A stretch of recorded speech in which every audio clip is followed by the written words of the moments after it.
Take a look at this.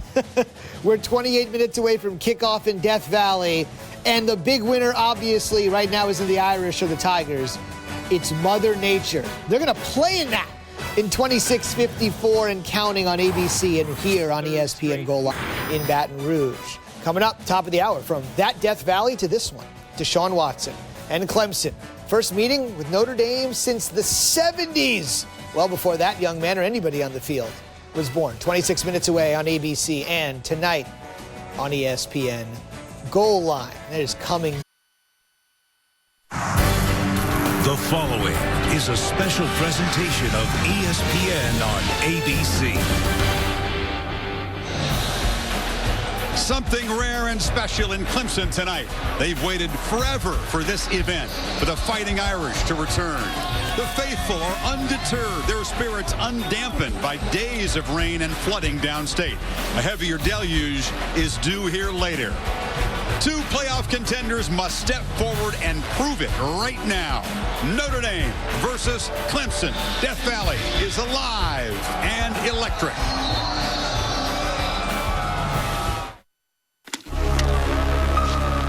The moment is here. A clash of two teams who haven't faced one another for nearly 40 years. Leave it all on the field. Have no regrets. No regrets. Tonight, unsullied by defeat, they gather in Death Valley, and the implications are... This is an opportunity for a lifetime to make a statement, to take this football team serious. 4 weeks in, the number 6 Notre Dame Fighting Irish are still struggling to find their identity. And tonight, they place their faith in the hands of a freshman, facing a Clemson Tiger squad playing lights out when the lights are on. Our team believes they got heart. So I told them, you got greatness in you, but you got to make a decision to be great. Number 12 in the rankings, number 1 in the Valley of Death. Two teams whose seasons will be defined. With their rankings and pride on the line, tonight is bound to be...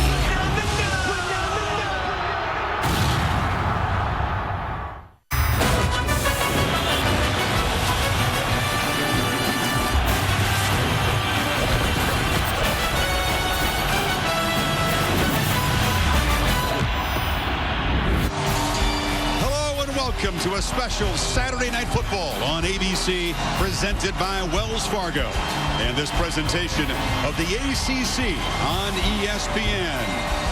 A heavily anticipated collision of two top 12 teams, the undefeated 6th-ranked Fighting Irish of Notre Dame and the 12th-ranked Clemson Tigers. And welcome, Chris Fowler, Kirk Herbstreit, Heather Cox will join us. It is hard to overstate, Kirk, the energy, the anticipation for this game. Joe Montana was the hero the only other time Notre Dame came here. It's been that long. There's so many elements tonight, including the elements. The rain started to come down, and it's supposed to get much worse in a while here.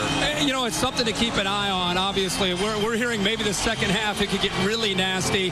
For now, it's raining. As you can see, that front is moving this way. But at the same time, Chris, I think early it's about your footing. It's about taking care of the football, especially with this kind of atmosphere. Who's going to make a mistake early, and is the weather going to contribute to that? We'll wait and see.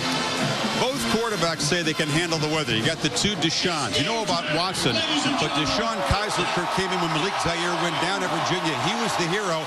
He's had 2 home wins, but this is a little different, isn't it? Yeah, and I really think Notre Dame as a group's been one of the most resilient teams in college football in this first month. And a lot of that has to do with the way Deshaun Kaiser stepped up in that game in Charlottesville. They're trailing when he came in. Really has never taken a meaningful snap. And Brian Kelly told us himself he didn't know how he would respond. He converts on a 4th down on a scramble, and then this pass to Will Fuller for the touchdown, and they're able to get out of there with a win. It's going to be different tonight.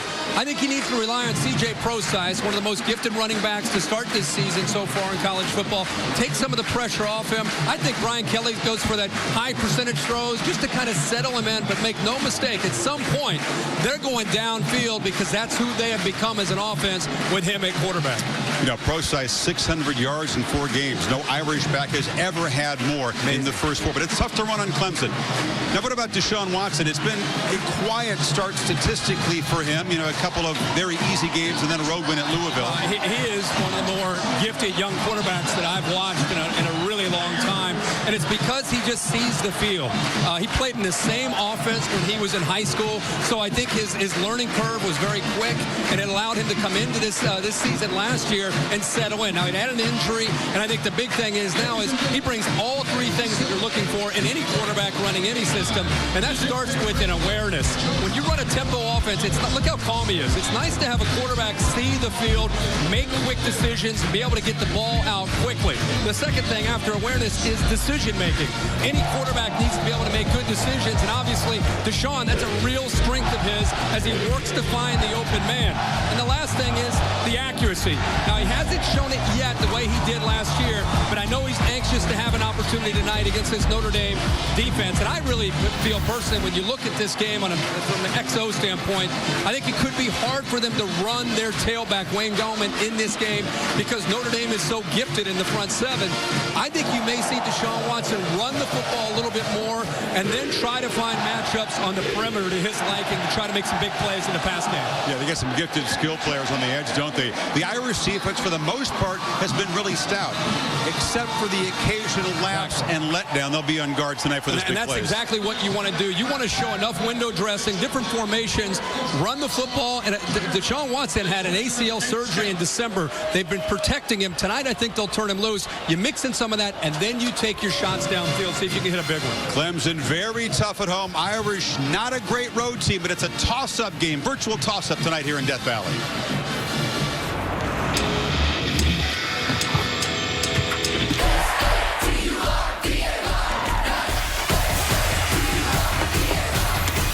The real Death Valley is once again the center of the college football universe. You're going to have to give everything that you have. This game's going to be a dogfight. Notre Dame of the ACC look to be vying for that fourth playoff spot. This game screams playoff implications. I couldn't get Jesus tickets, and that's the truth. This is a tough ticket. I think Notre Dame gets it done, and they continue to move forward.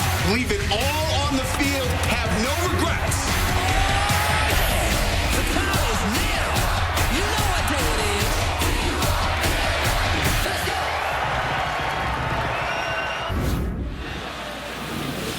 John, thank you. The Clemson Tigers, Kirk, have waited 16 days since their last game, that win at Louisville. And it's almost game time. Deshaun Watson, Heisman candidate, hoping to break loose tonight. Yeah, no doubt about it. This football team, I love their approach. Dabo Sweeney telling us it was almost like a preseason. We had 16 days. It was almost like we went back, kind of self-evaluated. Where are we strong? Where do we need to improve? And they used that time, those 2 weeks, to get ready to go. And now they're just ready to explode onto this field and play. Dabo has said, treat it like any other game. It does not feel like any other game. No. Notre Dame and Clemson as the Tigers await their dramatic entrance. Now we'll look in. Welcome to the Dr. Pepper Championship Drive Game of the Week. Tiger Stadium awaits, and the Clemson Tigers take a very short but intense bus ride from the locker room on the west side around to the east, Mount Clemson and Howard's Rock. Some players very quiet, some rowdy. And that rock from Death Valley, California, brought here almost a half-century ago and placed at the top of the hill. One of the most electric rituals in sports. I think this is one of the more anticipated entries in the country. These fans just wait for this all week, for the Tigers to come running down that hill. They will hear Tiger Rag. They will carefully descend this hill on a sloppy evening.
Well, nobody makes a grander entrance than the Tigers in Death Valley.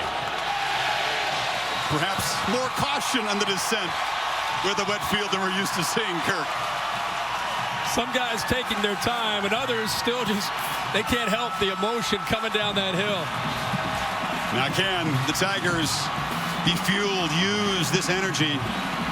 The Irish have not been a great road team. The win we talked about at Virginia snapped a streak of 5 straight losses on the road. So there's something for this Notre Dame team to prove.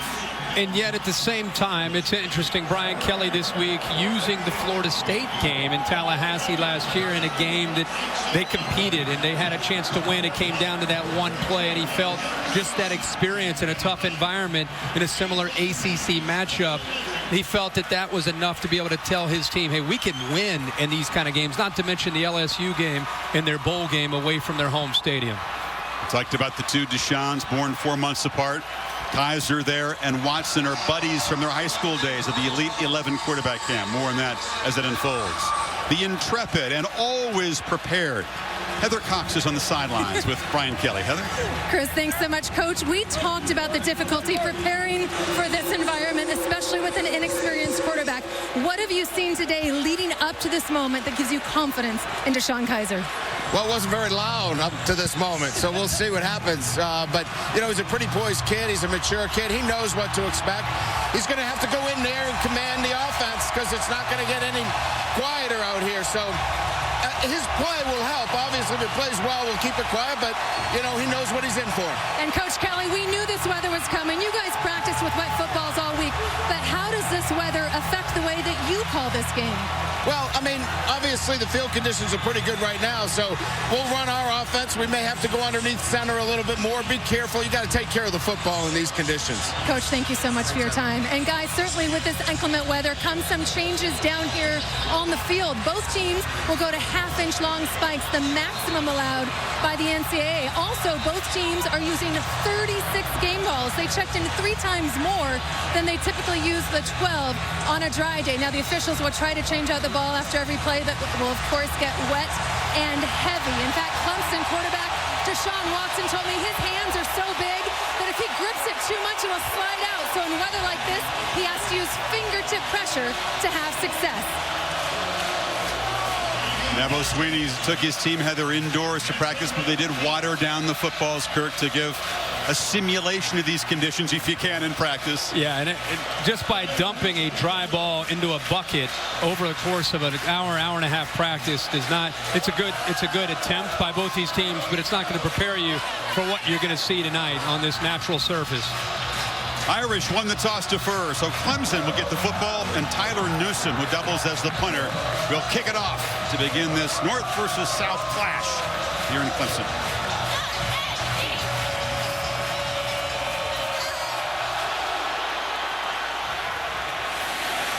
Short kick, and the fine receiver, Artavis Scott, from the 5, has a crease, and breaks out across the 35. So Deshaun Watson, the preseason ACC Player of the Year, goes to work right now. It's important for both these quarterbacks to settle in, and that's the play callers on both sides know that. With the weather like this, the emotion, Deshaun Watson typically stays very calm. That's his, the trademark on him, even though he's very young, he's only a sophomore. But I look for them also to take some chances on this first possession if they get the opportunities. We talked in the open, Chris, Notre Dame's been giving up some big plays, and Clemson wants to try to take advantage of that despite the weather. Look at this, Kirk. First play, empty backfield and 5 receivers for Watson. And he takes off up the middle. Watson breaking free across midfield, flashing the speed down the sidelines and driven out. Good call, Coach Herbstreit. Yeah, we talked about him in the open about running the football. It could be a tough night to run the ball, but look at the numbers. There's no linebackers. By having the 5 receivers out wide, it left nobody in the middle. The middle linebacker, Joe Schmidt, brought a blitz from the right, but they got to the left and ended up showing what he can do. His knee is healthy. They told us they were going to turn him loose, and on the very first play, a huge gain for Deshaun Watson. 38 yards. Now it's Gallman.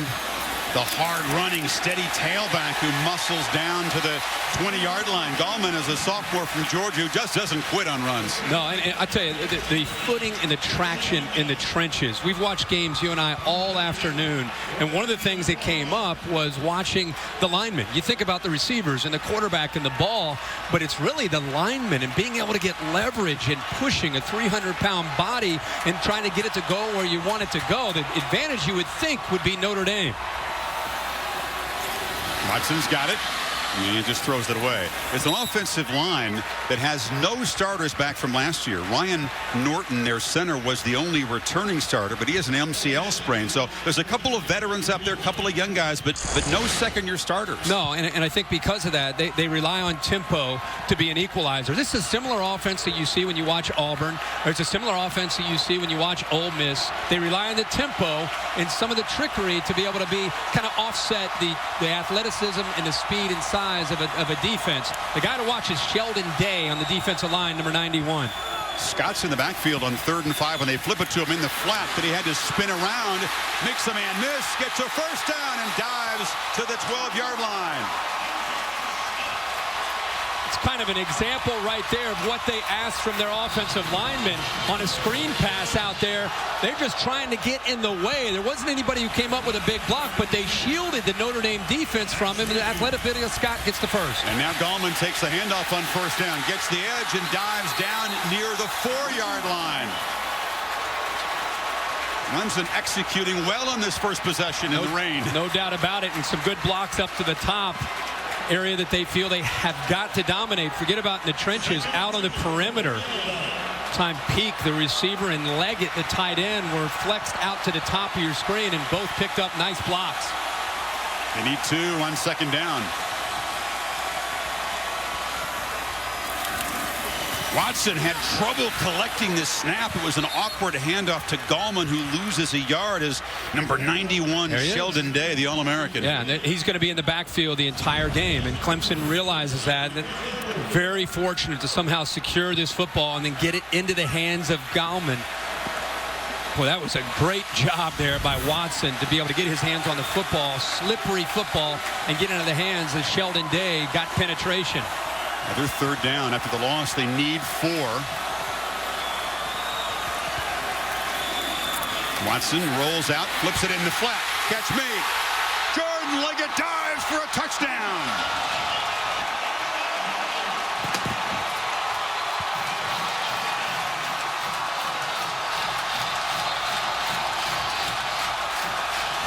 The way you get a crowd into this football game. Nice job of, remember we talked about recognizing things, awareness. He saw the blitz. They got a one-on-one opportunity. The linebacker could not get out in time to be able to make the play. The safety, I beg your pardon, Shoemate, could not get out in time. He was kind of rubbed or screened. He couldn't get out in man-to-man coverage, and Leggett is all alone. So a 64-yard drive as Greg Hugel, the freshman kicker, makes it 7-0. An Irish defense that had been very fast starting, Kirk. That had 4 straight 3-and-outs. Give up a touchdown here. Watch the blitz coming from here. Here's the man who's going to get caught up in traffic, Elijah Shoemate. Watch him try to slide. Gets over there. One of the receivers got in his way, slowed him down just enough to free up Leggett into the flat, and Watson found him for the touchdown. Tigers convert a couple 3rd downs on their first possession. Watson to Leggett for a short touchdown pass. And now Deshaun Kaiser, the young Notre Dame quarterback, will get his first possession already down a touch. Eamon Lakeup, the kicker from last year, comes off suspension. His first action, he'll boot it away. Amir Carlisle, Irish dangerous receiver, takes it at the 5. Tries to find some space and kind of tiptoes out to the 25-yard line. So Deshaun Kaiser, a sophomore, a talented 3-sport athlete at Toledo Central Catholic. Yeah, 6'4", 230. I think as Brian Kelly watches his every game, he learns more and more about what he can do and what he's maybe not quite comfortable with. But I think Brian Kelly over the years has worked with different types of quarterbacks. Experience, drop back, the way Kaiser is, athletic, and he's adjusted his scheme to who Kaiser is. More of a drop back quarterback, more of a distributor. He had 1 career pass before that Virginia game. And they'll feed C.J. Procise, who bounces off traffic but cannot get away from Travis Blanks. Let's take a look at tonight's Chick-fil-A impact players for Notre Dame on offense. We've talked all night here so far about C.J. Procise and what a great start he is off to. He needs to be able to get on track to take some of the pressure off. Will Fuller, the big playmaker on the outside, number 7. B.J. Goodson for Clemson, middle linebacker's got to be a leader, and Mackenzie Alexander, number 2. Procise again, nowhere to run as the Tigers swarm the middle. It'll be 3rd and long. They just come right into the interior, right in this area right here. They're coming from the outside as well. They just closed in. They realize that they need to zero in right now on this running game. It's wet. You're on the road. Clemson just went up 7-0. You're trying to ease yourself in, and Brent Venables has turned his defense loose these first 2 plays. Number 1 defense last year on 3rd down. Kaiser needs 15. Cannot find anybody. Keeps the play alive. Shows elusiveness. They'll be dropped 10 yards short of the marker. Well, this is what Kaiser's going to get tonight, Chris, from Brent Venables if they get him to 3rd and long. He showed 5 as if he's going to pressure, blitz 5, and at the snap of the ball, 2 of those 5 dropped. And next thing you know, he's only rushing 3 athletic guys, but he has 8 guys in coverage. Kaiser had nowhere to go with the football and had to just eat it and try to pick up what he could. Tyler Newsome, the punter for the Irish, off to a terrific start, averaging 47 yards a kick. This is not a good one, though. Off the side of his foot, and they'll spot this ball back in Notre Dame territory. They're still marching down that sideline to the 40. Wow. So Newsome, who'd been rock solid, 52 yards a punt last week, shakes one for 15. Clemson back in business, up a touch. Saturday Night Football, presented by Wells Fargo. Brought to you by United Airlines, the world's most flyer-friendly airline. United, fly the friendly skies. Wells Fargo, on your phone, online, on the go. Wells Fargo makes it easy to get banking done. And Nissan, premier partner of the Heisman Trophy. And we welcome a regular guest, the National Championship Trophy presented by Dr. Pepper, awarded on January 11th in Glendale. Of course, the semifinals New Year's Eve in Dallas and in Miami. The Irish defense had only allowed 6 points in the first quarter this season, a touchdown by UMass on the final play of the quarter. They're used to getting off the field quickly. Now they're under some pressure here, Kirk. Clemson takes over after the shank at the 40. Well, Clemson deserves a lot of credit for the way they started the game with that opening drive, but Notre Dame has got to settle in. They need somebody to make a big play here to kind of get the momentum swaying the other way. You know, Gallman is stopped immediately as Jalen Smith, the freaky all-world linebacker, jumped in the hole. We're talking about somebody's got to make a play. You would think Jalen Smith, number 9, Sheldon Day, 91, and then you have Joe Schmidt, the leader, kind of the glue of the defense, 38. Those are their playmakers up front. Smith forced a couple of fumbles against Georgia Tech that loomed very big in that Irish home field win. On 2nd and 10, play action. Watson fires downfield. Catch made. Hunter Renfrow, the sure-handed possession receiver, beat Kabari Russell. Boy, the thing that stood out to me in these conditions is he gets outside. They're blitzing him, but how about the hands of Renfrow in these conditions? High points the ball and makes the catch in front of Russell.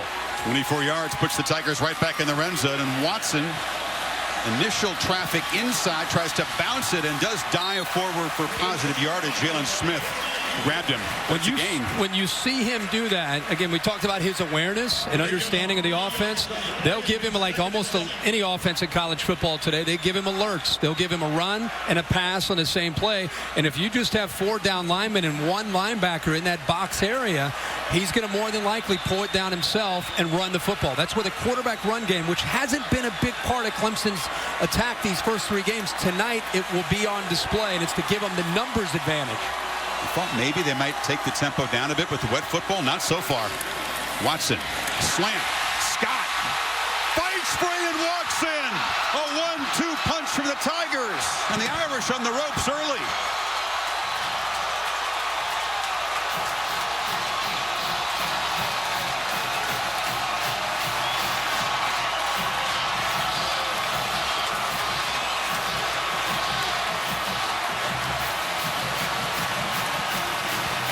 Deshaun Watson is razor sharp distributing the ball, and Clemson quickly up a couple of touchdowns.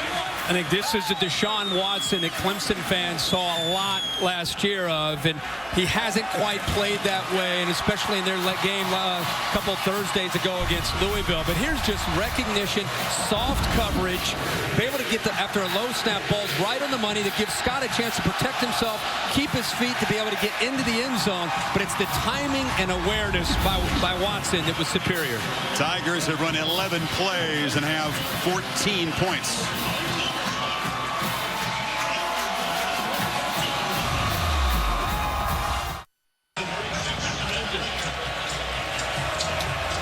So Clemson scoring in its first 2 possessions, sandwiched around a 3-and-out for the Irish. And it's 14-0 quickly here.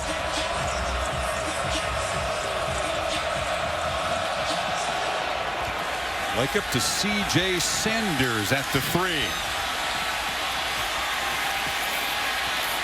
He's free. Sanders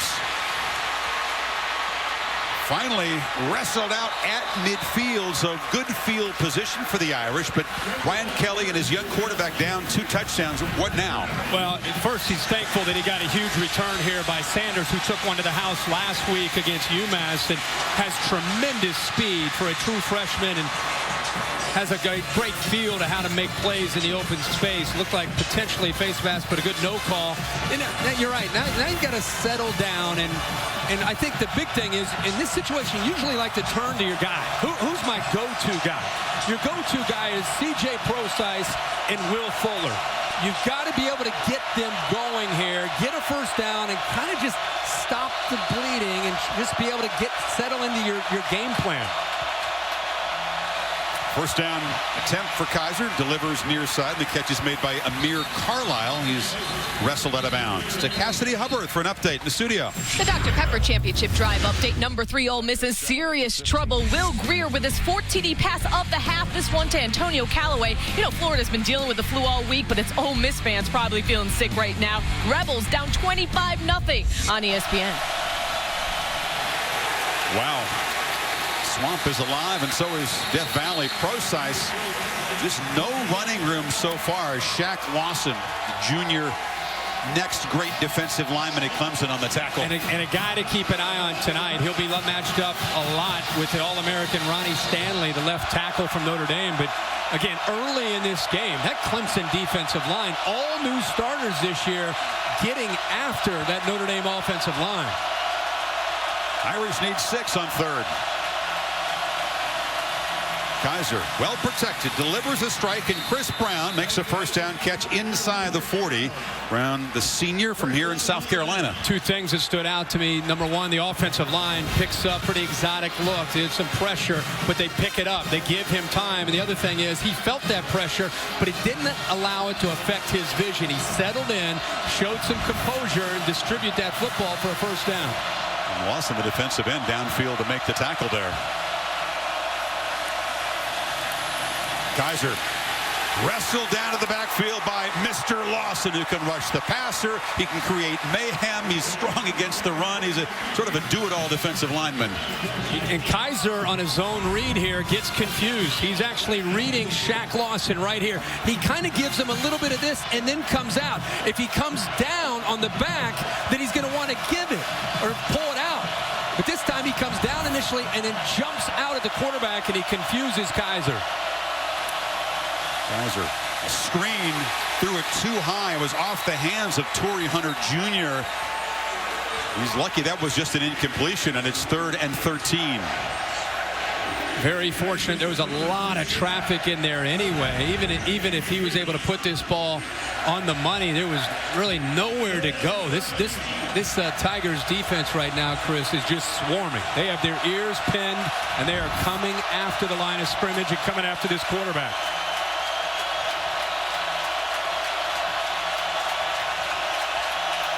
This is a lot to handle in your first road start. Tigers show some pressure. Kaiser rolls away from it and delivers incomplete. As a flag down, it was Alize Jones, the talented freshman tight end from Vegas, the intended receiver, and Johnson. Jadar Johnson was in coverage. Well, Johnson's got to be thinking. Pass interference, defense, number 18, spot foul, automatic first down. You know, he just makes a mental mistake here, and he's frustrated, but he definitely got early to the receiver. I mean, he's in there way too early, and that's inexperience. He's got to try to get his body and around the intended target there, Jones, and try to use his hand to swat at it, but he can't run over top of him. He's the guy that made the pick to seal that three-point win at Louisville. But the penalty moves the ball inside the 30. Forsyth. This is a guy that's averaging 150. Notre Dame's had 5 straight games of 200+ yards rushing, and they're just trying to get out of the red here in the running game. The problem you have, again, is they're going to make Brent Venables, the defense coordinator from Clemson. It's pretty easy what his plan is. They've put 8 men at the line of scrimmage right now against just 7 blockers. So they have an extra man, and they're basically telling Brian Kelly, your quarterback and your receivers are going to have to beat us, and until they do, we're going to continue to stack the line of scrimmage. Kaiser on the move, takes his first downfield shot and throws it over the head of Chris Brown. I think Clemson feels very good about the matchups on the perimeter, and we've got some great matchups. Tankersley, who was tested there, and he's been tested all year against Chris Brown, but the real matchup is Will Fuller, number 7, against Mackenzie Alexander. We're talking about 2 guys that have bright futures, and Alexander is following him at this point all over the field, whether he's on the left or the right, to the field or to the boundary. Now they're at the bottom of the screen on 3rd down. Yeah, he's a brash shutdown corner. Teams rarely test him. We'll see how that matchup unfolds tonight. Tigers show some pressure up the middle. Irish pick it up, and Kaiser delivers. Incomplete. Delivered a hard shot that Brown couldn't gather on a wet night. It's going to be tough on his receivers. It sure is. And I couldn't tell if Ben Boulware, who was rushing, number 10, got a hand on this football right there. No, he did not. Ball's coming in just fast, hot. And it was tough for Carlisle to be able to secure that. It would have been a first down if he came up with it. You know, he was a pitcher. What did he throw, 94, 95 in high school? Sometimes the changeup's better, right? Yeah. Justin Yoon is a true freshman kicker from Nashville. He's 4 for 6 on the young season. This from 46 yards. And he shows why he's one of the top kickers in the country. Good Nashville product. Booms it through. Irish on the board, still down 11. What's next? Next is more questions and answers. It zigs when others zag and takes a chance to give everyone a chance. Next does things that can't be done and makes a home that runs on sun. Next harnesses the air and sea and makes our water toxic free. Next heals the heart and makes paint that's smart and sees the past. Change what comes next. Next runs, plans, wins, and refuses to stop. What's next? It's bold, it's strong, and it is orange. Clemson, we are ready for what comes next. The Irish come away with a field goal. This is Justin Yoon on a wet track. Into the wind. Kicker. Yeah. Into the wind, tough conditions, freshman. Team's down 14 on the road. You need points. Drills it. This is a ritual that Scott Daly, number 61, the long snapper, and the holder have after every made kick. Yoon, born to parents of Korean descent in Ohio, then moved down to Nashville. And not only, Chris, is it points, but it kind of just slows things down a little bit for Notre Dame, just to get points on the board. This is Scott, a yard deep. They fake the handoff, and Scott has a little room. Chased down from behind at the 29-yard line by Nick Coleman. Well, this week on ESPN Monday Night Football, up to the Pacific Northwest, Russell Wilson and the Seahawks. It's Matthew Stafford. He's got to be a little bit sore about the way Uga went down hard at home at Alabama today. The Detroit Lions, desperate for their first win. He's got more in his mind than just Georgia's struggles. Well, I think we have a new rule in the SEC. Alabama is no longer allowed to be an underdog. They seem to take that too personally. They come out swinging. Well, the streak was 72 in a row, right? So making another 72 before somebody doubts him. This is Watson on the keeper, and he's knocked down on the far side there by Elijah Shoemate, the senior safety. Well, he's off to just a great start, and you know, we asked him in our meeting about the knee. I mean, he had ACL, and he played through it in the South Carolina game, had surgery December 12th.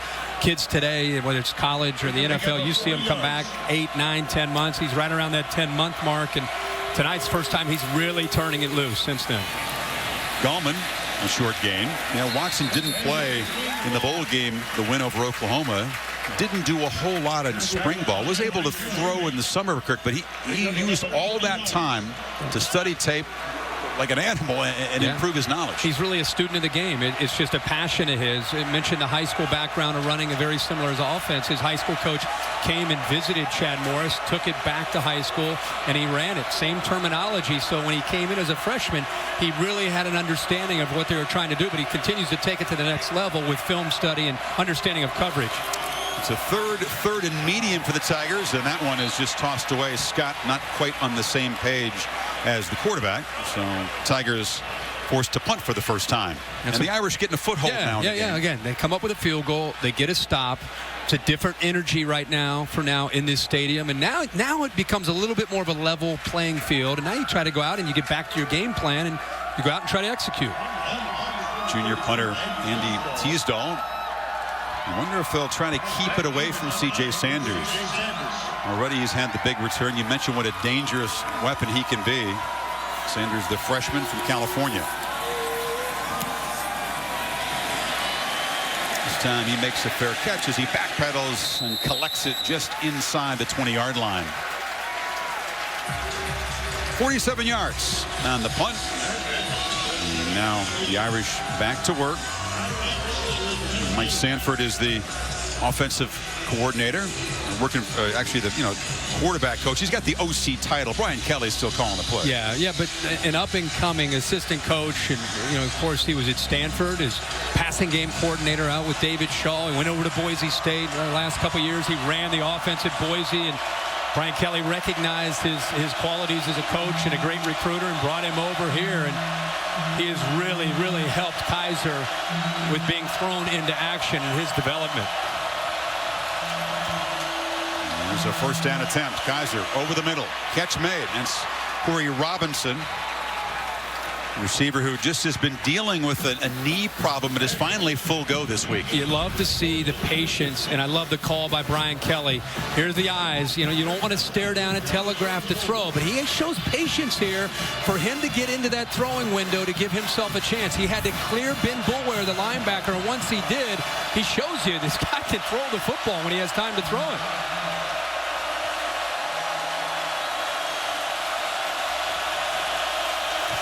Kaiser changing the play here as Death Valley gets louder. It's Hunter in motion. Brosice. They are all over number 20 tonight. This might be one of those nights where you see Brian Kelly, and he's learning. He's talking to Mike Sanford. He's watching everything. He's getting feedback. Might be one of those nights because of the way Clemson is choosing to defend them, where you're going to have to throw on 1st and 10 more to set up. Then you go back to Brosice. Right now on 1st and 10, they're facing an 8-9-man front. They're anticipating run, throw the way they did on the previous play to then set Brosice up later. He's carried it 5 times, -5 yards. Now the Tigers showing pressure off the edge. Kaiser has to dodge, does get away, and has plenty of room. Kaiser down to the 40-yard line. Finally, the tackle is made. With DJ Goodson whiffed though. High risk, high reward when you're aggressive. Now he can actually run this right here with Brosice. See the lineman downfield or throw it out here. He couldn't do either. So what does he do? He runs it himself. That was a play to either hand it to Brosice, throw it out, one of these run pass options. He couldn't do either. So the idea is, hey, there's a hole there. Brosice can't take it. I'll take it myself. There's nobody left in the middle. TJ Green trying to fight off the jukes by the quarterback, was able to make a tackle, or Kaiser might have kept running. Play clock at 5, and now they'll spend a timeout.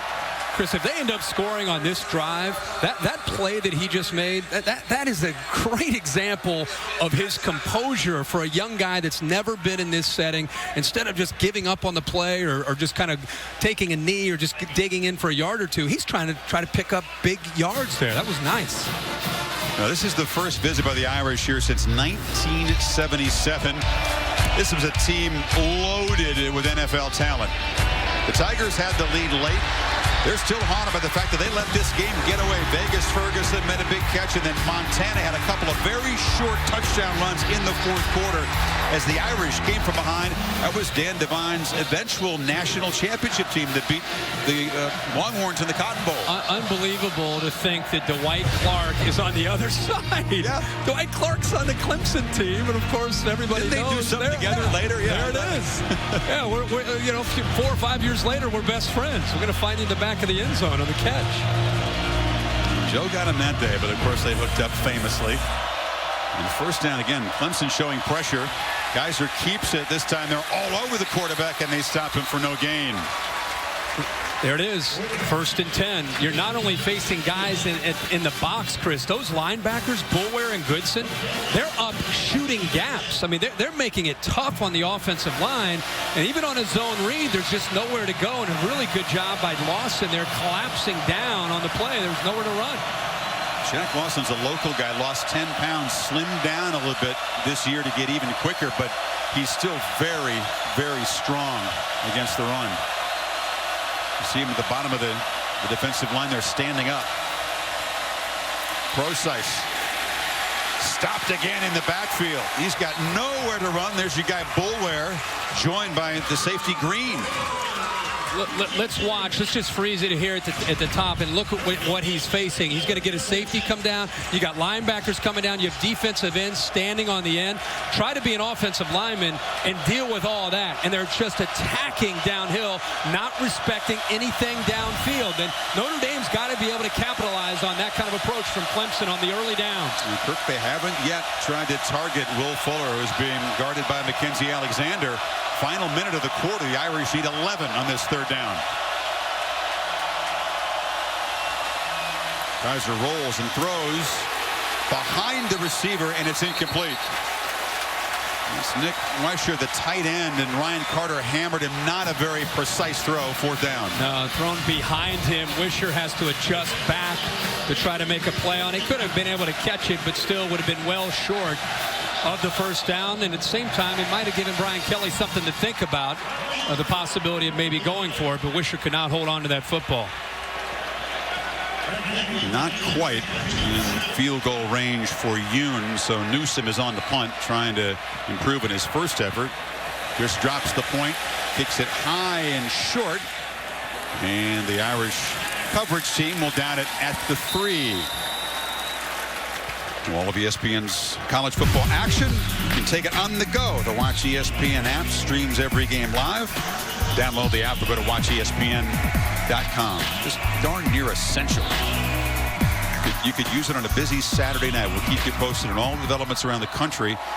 We bring you our game here. I say it every week.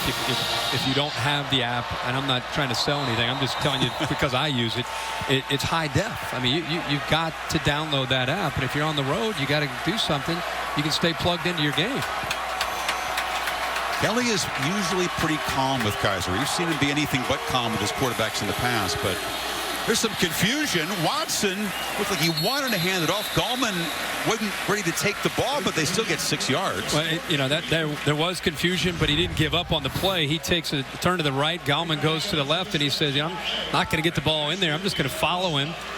He ends up picking up 5 yards. You don't want confusion with a wet football down there inside your 10-yard line. Backed up to your own goal line. Nursing on a lead in the final seconds of the first quarter.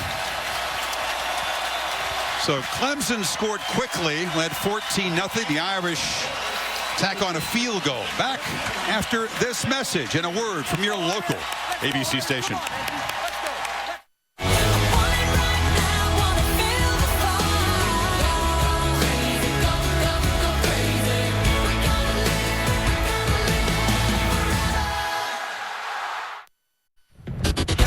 Start of the second quarter on Saturday Night Football on ABC, presented by Wells Fargo. Tigers switch around. Still backed up at the 10-yard line. Wins at their back now. And a handoff work in the middle. And this is why Gallman is loved by the offensive lineman. He just doesn't quit. Heather Cox, as the weather changed in there, give us an update on the wind and the rain. What I can tell you is the rain has remained steady. It is expected rain a good 2 to 3 inches throughout this game and get worse in the second half. But, Chris, what has changed is the wind has certainly picked up. It's gusting about 10 to 15 miles an hour, and it's expected to gust up to 25 miles an hour at times. So that could definitely play a role. As to the field, it's in beautiful condition. A multi-million-dollar drainage system installed a few years ago since their last rain game, and it's holding up great.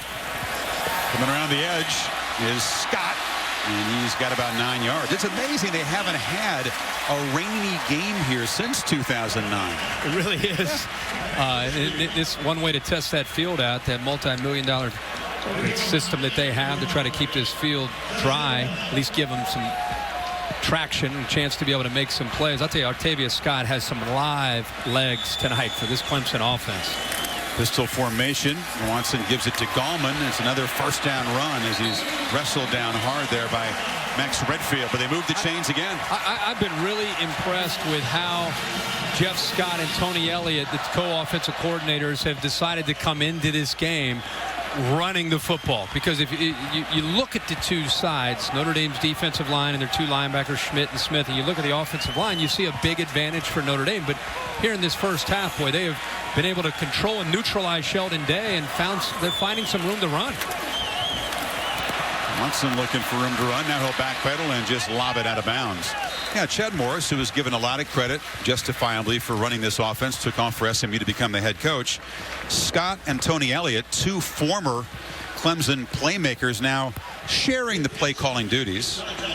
Scott told us that Elliott is sort of the overall play caller, does a lot of the run calls, and Scott does the pass plays. It's an interesting arrangement. It is, and I always get concerned when you hear co-coordinator, because you really want to know who's calling the shots, who's the guy that's trying to take control of this, not to mention fill the shoes of Chad Morris. Empty backfield, and it was a design run all the way, but big Sheldon Day wouldn't let the quarterback get away. 3rd and long now. And they're bringing a lot of linebacker pressure. That's one of the things that they came in feeling that they had to do, and it's kind of a staple of Brian Van Gorder, is try to turn Joe Schmidt loose, who this time they bring him up from the top, and also to let Jalen Smith kind of clean it up. One thing I'm seeing is Jalen Smith is starting to spy Deshaun Watson. Deshaun Watson came into this game not running a lot. This game he has been running, so they put their best athlete, number 9, on him. Yeah, exactly. If there's one guy who can spy him, it is number 9. Hand it back off inside. Breaking free, Brooks. And that's a nice run. A little used playmaker for the Tigers, but on 3rd and long, they get close to the marker. It's going to be 4th down, though, so we'll see if old Dabo's in a gambling mood up 11. Well, that's a good job of picking up some positive yards there. Joe Schmidt was picked up by a nice block, and Max Redfield, who's been playing with a broken thumb, he broke his thumb against Texas. He's had a cast for 3 weeks. They've held him out some because he hadn't been able to make a lot of tackles with that cast. He came up and just kind of whiffed on Brooks. They were lucky that ended up being a first down. They stop him about a yard short, and so Teasdale's in to punt. It's a good one with the wind at his back. A little bounce and roll dead at about the 10-yard line. Now, I thought it was touched at the 10. They're going to spot it at the 5.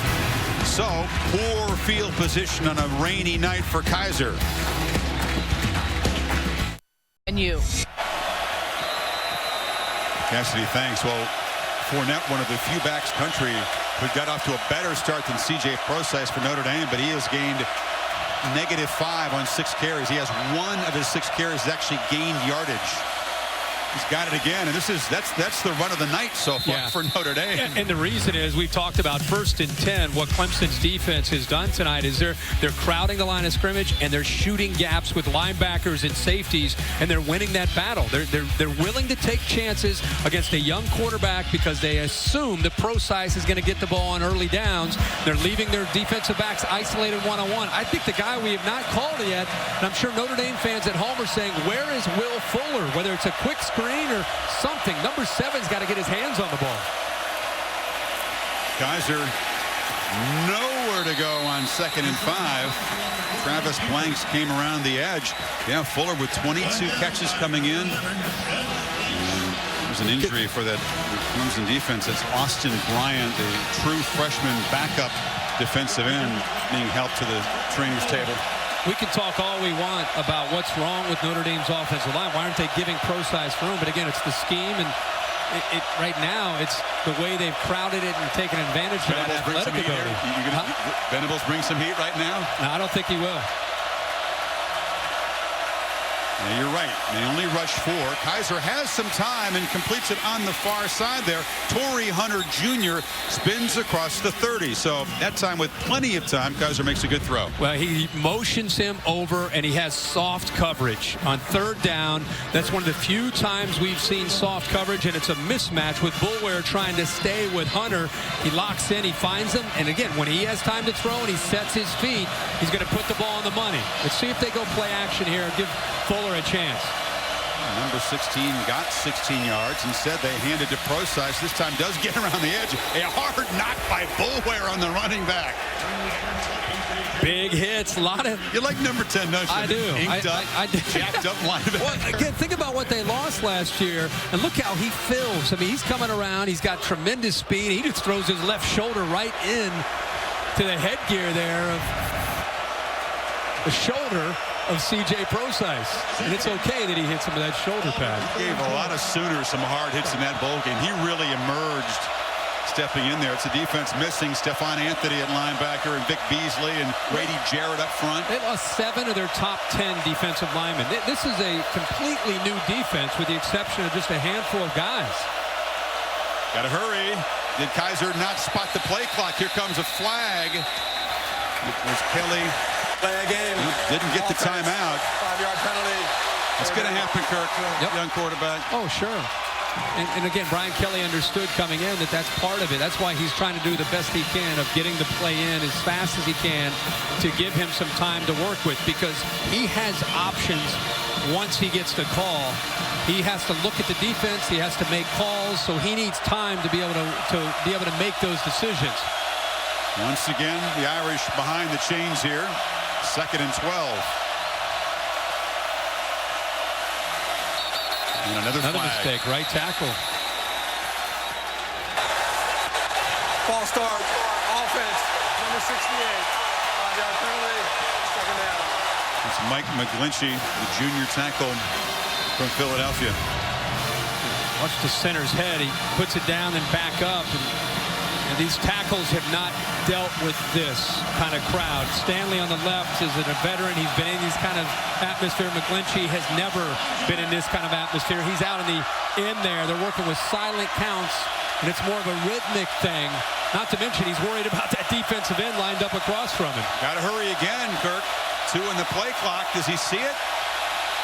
And there's another flag. A 3rd straight penalty for this Irish offense going backwards. Gotta go, says Brian. Well, Brian Kelly can call a timeout from the sideline. You know, at some point you have a delay of game, and then you have a lineman move, and then you have another delay of game. You might want to just jump in and call a timeout to help him out. He's kind of saying, let's go, let's go, let's go, let's go. We're going. He's going backwards. 2nd and 22. Some confusion on the Clemson defense. They're not really set at the snap. It's a screen in the middle here. Pro-Size runs into heavy traffic again. Carlos Watkins stopped him. It'll be 3rd and very long. You deal with 3 straight penalties like that. They're getting backed up. They're going in the wrong direction, and you're Clemson. And you got a young quarterback. You're thinking draw or a screen or something simple, and that didn't fool anybody. They were ready for it. Let's see him saying, let's go. Run it, run it, run it. And 3rd and 17, a rush 4. Kaiser has protection, delivers a throw off the hands of Fuller to the top receiver, went up, but could not collect the wet ball at midfield. First time they've even looked his way. Well, they clear out the middle linebacker, and it opens up perfectly. He needed a lot of time for that play to open up, but Boulware, the middle linebacker, is cleared out. Huge opening in the middle of that defense, and their best receiver, Fuller, just cannot hold on to that football. He's the guy that made that touchdown catch with 12 seconds to go. That heave from Kaiser when they were in the wrong protection. He just threw it up anyway. But that was a costly drop. Now a fumble on the punt. Scott was backpedaling. It bounced off his chest. It looks like the Tigers retained possession there, so they dodged trouble. That's Brooks on the recovery there. That could have been a momentum-changing play, but Clemson keeps it.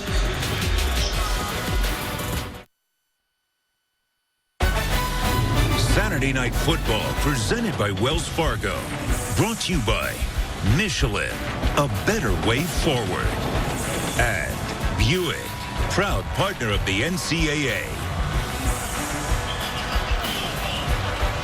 14-3 Clemson, our Dr. Pepper Championship Drive game of the week. Ever go camping in the rain? No. A lot of it, you never have? No, never. I never have across from a stadium. Can you see anything from I don't know. there? Hopefully you have the app. If you have the app, you're good. It's been a lot to see for Clemson fans so far. They go back to work here and a first down throw. Watson again high. It's just tough on receivers. That's a nice soft throw. Really should have been caught there by Deion Kane, who's a very hyped true freshman receiver. Yeah, and you're not going to find a quarterback that throws a more catchable ball than Deshaun Watson. He puts that ball right there, and Kane's a true freshman. By the way, Kane, they feel, with Mike Williams out for the year, they feel that Deion Kane at 6'2", 200 pounds as a true freshman needs to emerge to become one of their vertical threats downfield, number 8. He's out of Tampa. Watson shows a little juke and a spin, picks up about 3. It'll be third down. He came into this football game, as we talked about, just not turning it loose with his legs, not needing to in their first couple games, and doing it a little bit the Thursday night that they played Louisville. But tonight it's been a very different look, and we kind of anticipated it. He already has 6 carries on the night. Yeah, for 50 yards. Yeah.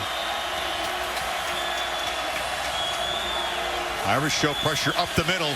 Schmidt chases down the quarterback, who flips a screen in heavy traffic. Gallman was there, but so were a bunch of Irish defenders as Day was involved quickly. Well, Gallman is going to try to work here to get out, but here comes the blitz, and nobody picks him up. They just shoot him right through the A-gap.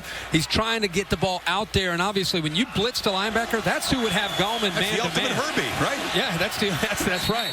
But if he would have dumped that out there, if he had just enough time, if Gallman would have been able to get out there clean, there's nobody left. Risky defense. They brought the pressure, and it works out. Joe Schmidt told us he loves to play in the rain. Never got a chance to in Orange County in California. This is his kind of night. And he forces the incompletion and the punt.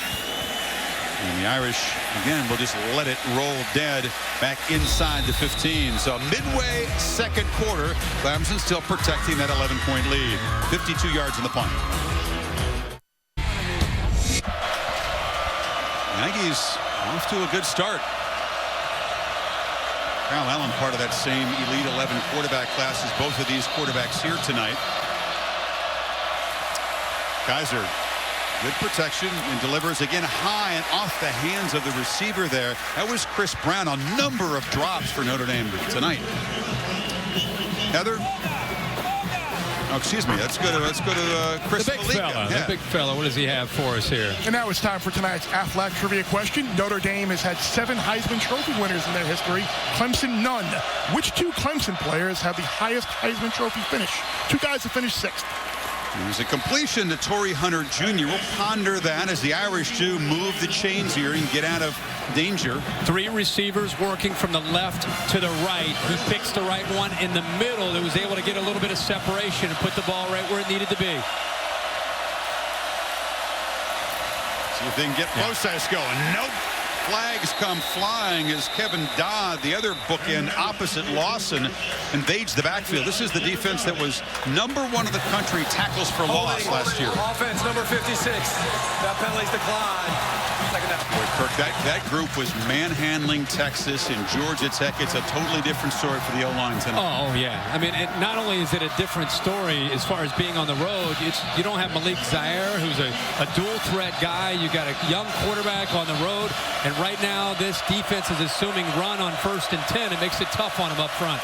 Now they lose 7 on 1st down, and now Kaiser delivers a strike, and a catch is made. Finally, they involve Will Fuller for the first time, added to 40, so it makes it 3rd and manageable. By far the cleanest uniform on the field until that play right there. He finally gets involved. He missed one on the last series. How about Kaiser hanging in the pocket just long enough to get that football out? He was a little bit late on on the throw, and he finally finds Fuller to give him a chance here, at least on third down. Only the second pass completed this season against the corner, Mackenzie Alexander.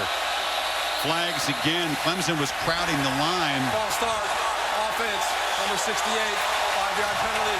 Third down. That is McGlinchey's second time. They are really struggling up front. You got to remember, if you're at home watching this, you've been working all week on a silent count, and all of a sudden you can't hear. You're worried about this guy going around you, and all of a sudden he does this, and you start to flinch, and you get called for it. It's because of the atmosphere.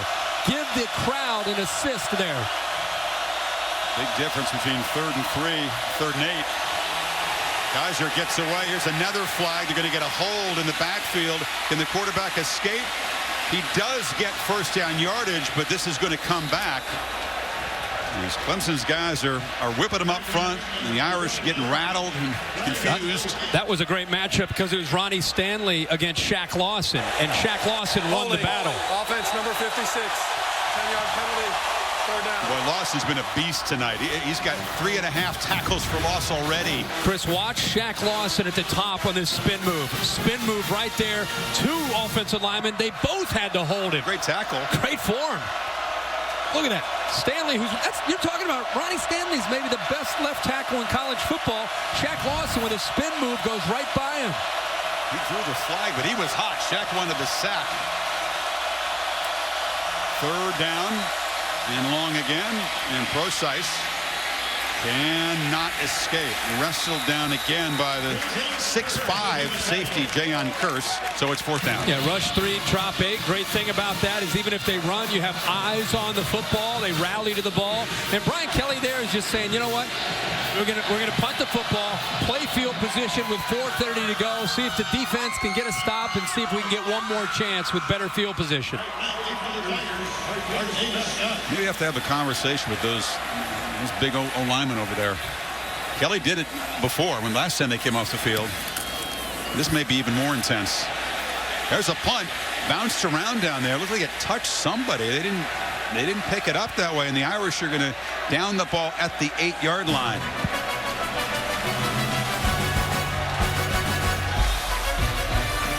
He wants to know if it touched his gunner Farley, who was down, the safety, or if it may have hit the Clemson player who was blocking him. I think that's 35-yard punt. It hit somebody. I thought Farley kicked it, the safety, Matthias Farley.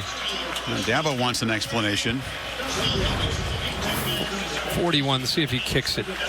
They're going to spot it. Yeah, they're going to spot the ball back at the 27. Yeah, Mark Fields never even came close to the football. So Clemson with 4:06 and a half goes back on offense. Yeah, Brian Kelly wanted an explanation. It was pretty simple. Matthias Farley, the nickelback who was down there covering the punt, it hit his leg, and so the ball was spotted at the 29. Tigers trying to add to a lead before the break.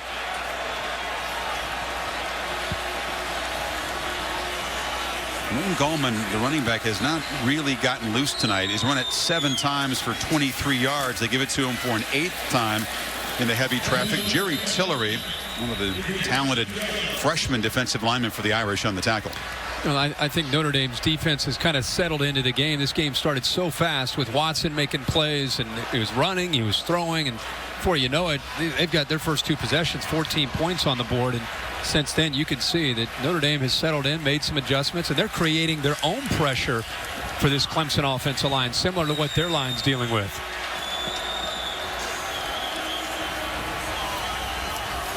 Jet sweep motion. Scott jukes his way to the 35. It'll be 3rd and 4. He's an electric guy with the ball in his hands. Chris Brian Van Gorder, the defensive coordinator from Notre Dame, is now in his 2nd year. One of the great minds in college. He's been up in the NFL. He's come back to work with Notre Dame. He's got great looks on the sideline, but second year in his system. I think it's allowed his defense to understand him, and they've allowed him to play much faster this year in this second year. Let's see if Van Gorder's defense can get Watson off the field. A third down throw was dangerous into traffic. Redfield was closing in. Watson knocked down by Day after the throw, and it's fourth down. Well, I think he got away with one there. Redfield was actually reading the receivers. His eyes were on the receiver and not on the quarterback. And if his eyes were on the quarterback, he would have been able to see that he had a chance to make the interception. There's Sheldon Day finally making an impact. Doesn't have to get the sack, but get into the face of Watson. You can see the eyes of Redfield 10. He didn't even realize the ball was thrown in his direction. If he would have, he had a shot at an interception. So Van Gorder's defense, another positive series, another punt from Teasdall, and a fair catch. Juggled, but recovered by C.J. Sanders. Bear, we've been so busy up here. I don't know if you've even thought about your trivia question. Let me see it, Bear. What do you got again? And now it's time to answer tonight's Aflac trivia question. We told you Notre Dame has had 7 Heisman Trophy winners. Clemson, none. 2 guys finished 6th is the highest. Who were they? The answer, 1978, Steve Fuller. 2009, C.J. Spiller. Yeah, I should have gotten C.J. Spiller. But 6 is the highest ever for Clemson. Maybe Deshaun Watson can, before he's done, can... Fuller, of course, the quarterback in that game that Montana won with his late heroics here in '77. So the Irish, 2:46 to work with, a couple of timeouts. Kaiser. And lots of time now, backpedals, throws it across the middle, a completion, and then a hard hit after an 8-yard gain. Jayon Curse delivered this shot there in Carlisle. I just cannot get over this presence that Kaiser has. And we got an offensive lineman that was down. At least he is up. Now, watch Kaiser here. I mean, this is incredible. I mean, he's waiting and waiting and waiting, and then just buys enough time here to be able to eventually find his man. He's got some open receivers. He's just having a hard time locating them. He's been very fortunate. His offensive line has been able to hold up there. Quentin Nelson, the guard, the sophomore, is the offensive lineman down. Boy, the last thing Notre Dame fans want to see is another starter. And they've had, 6 of them go down to injury, so they'll examine that. But boy, Notre Dame came in here to a hostile environment, an inexperienced quarterback in this situation. Deshaun Watson, Kirk, was just razor sharp the first 2 drives, found themselves in a 14-0 hole. And we thought, look out. Now what is Kelly going to do to get back in the game? They got to 3, but it's been the Irish defense that's impressed me since. Without a doubt. I think both defenses, and it's a combination of maybe the conditions and not necessarily, especially in Notre Dame's or Clemson's defense, not necessarily fearing the pass game, so it's allowed them to be ultra aggressive. And they're going to stay that way until Kaiser's eventually makes them pay for that. But yeah, you're right. Notre Dame had a chance there for a second. They're down 14. The crowd's in the game, and it's looking a little scary. They got the field goal kind of settled down, and from that point on, Brian Van Gorder's bunch has definitely kept them in this game. But Kaiser's going to have to make some plays along with Procise. On a windy night with a wet field position's been important, and the Irish have had terrible field position the last 4 possessions, so they had to be a little bit careful. They'll get the ball to begin the second half, and we'll see if C.J. Procise can finally get loose. It'd be hard to imagine Notre Dame coming out of here with a win if he doesn't do something. Well, as I said, for him to be able to start to become effective, they're going to have to get the passing game going to open some running lanes. And around the end is Hunter. He takes a hit, but he makes a first down. 2 minutes to go in the half. And at the same time, you know Brian Kelly, the one thing about him, and he even said to us this week, we've got to be patient. We've got to be patient on the road with our play calling. It's a 4-quarter game. It's a 60-minute game. We're going to stick to our game plan. Kaiser tried to get it to Fuller, and Mackenzie Alexander was all over him and gives him a little wag of the finger. That's part of his game, and not necessarily something that everybody loves about it. No, but it kind of fires him up, and he also likes to try to get to the head of the guy he's going up against, and he's going up against Will Fuller. And this is the matchup, and he's kept Fuller quiet tonight so far. Almost intercepted across the middle of Boulware, had his hands on it as Kaiser didn't spy him. Well, Boulware has had some chances, and I think he's learning as the game goes on. Watch the eyes of the quarterback. He does a good job of looking off, and then once he locates his tight end, Wisher, who he wants to go to, I don't think he ever saw Boulware there, just waiting there and kind of waiting for that throw. He was fortunate he got away with one there. This is what Kelly was fearing. Another 3rd and long against this Tiger defense. Boulware shows pressure up the middle. They pick him up. Kaiser, another high throw over the head of Fuller. A flag coming down. Chris, I think Boulware was in the neutral zone. I think he may have had a free play there. Offsides. Defense. 5-yard penalty. 3rd down. For once, the Irish offensive line didn't flinch, and that'll give a 3rd and more manageable look now. The Irish have struggled on 3rd down at Virginia on the road, 0 for 10. They were 4 for 11 against Georgia Tech, even though they were productive. It hasn't been a great 3rd down offense so far this year. We need 5. Fuller up here at the top.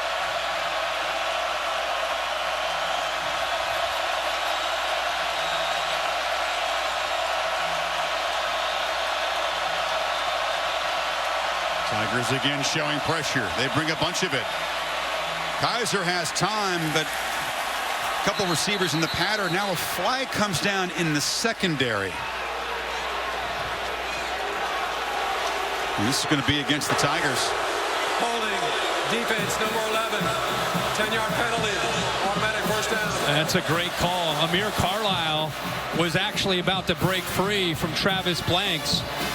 And he got fooled, and like most defenders, when they get fooled, they just kind of put their arm out and try to grab on, and he did.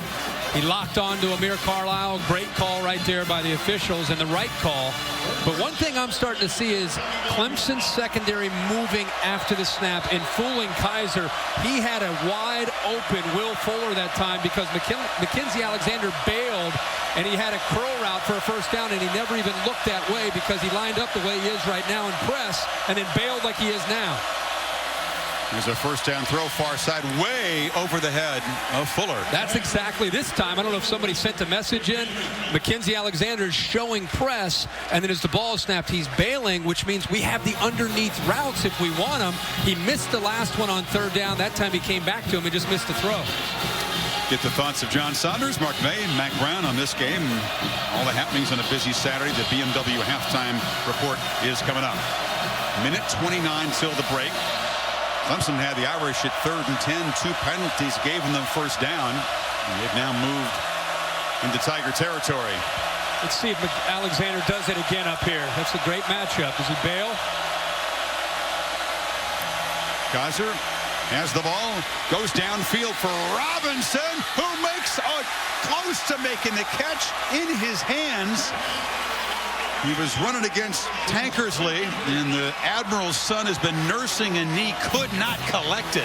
It would have been a great catch, but Chris, remember I talked about this, and also watch this down the middle of the field. This is part of being young and being a quarterback. They bring the blitz, and look right here how it breaks free, and look at this open man right there. These are things he already had locked in on Robinson. Robinson had a chance, but he had 2 wide open receivers he never saw. That's a great point. He went to the 3rd easiest guy, right, in that route? 3rd and 10 across the middle. That's Hunter making a catch, but hit hard by Blanks, short of a 1st down. So 4th down. Ball spotted at the 44. To Brian Kelly, it's smart to just kind of work a little bit of clock here, getting under a minute. You talked about they defer so they get the ball to start the 2nd half. Try to gamble here? Yeah. I think well, depending on the count, he's going to take the clock all the way down here and then probably make the timeout and make a decision. In case he misses it, if he ends up going for it, he doesn't want to give Deshaun Watson much time to work with.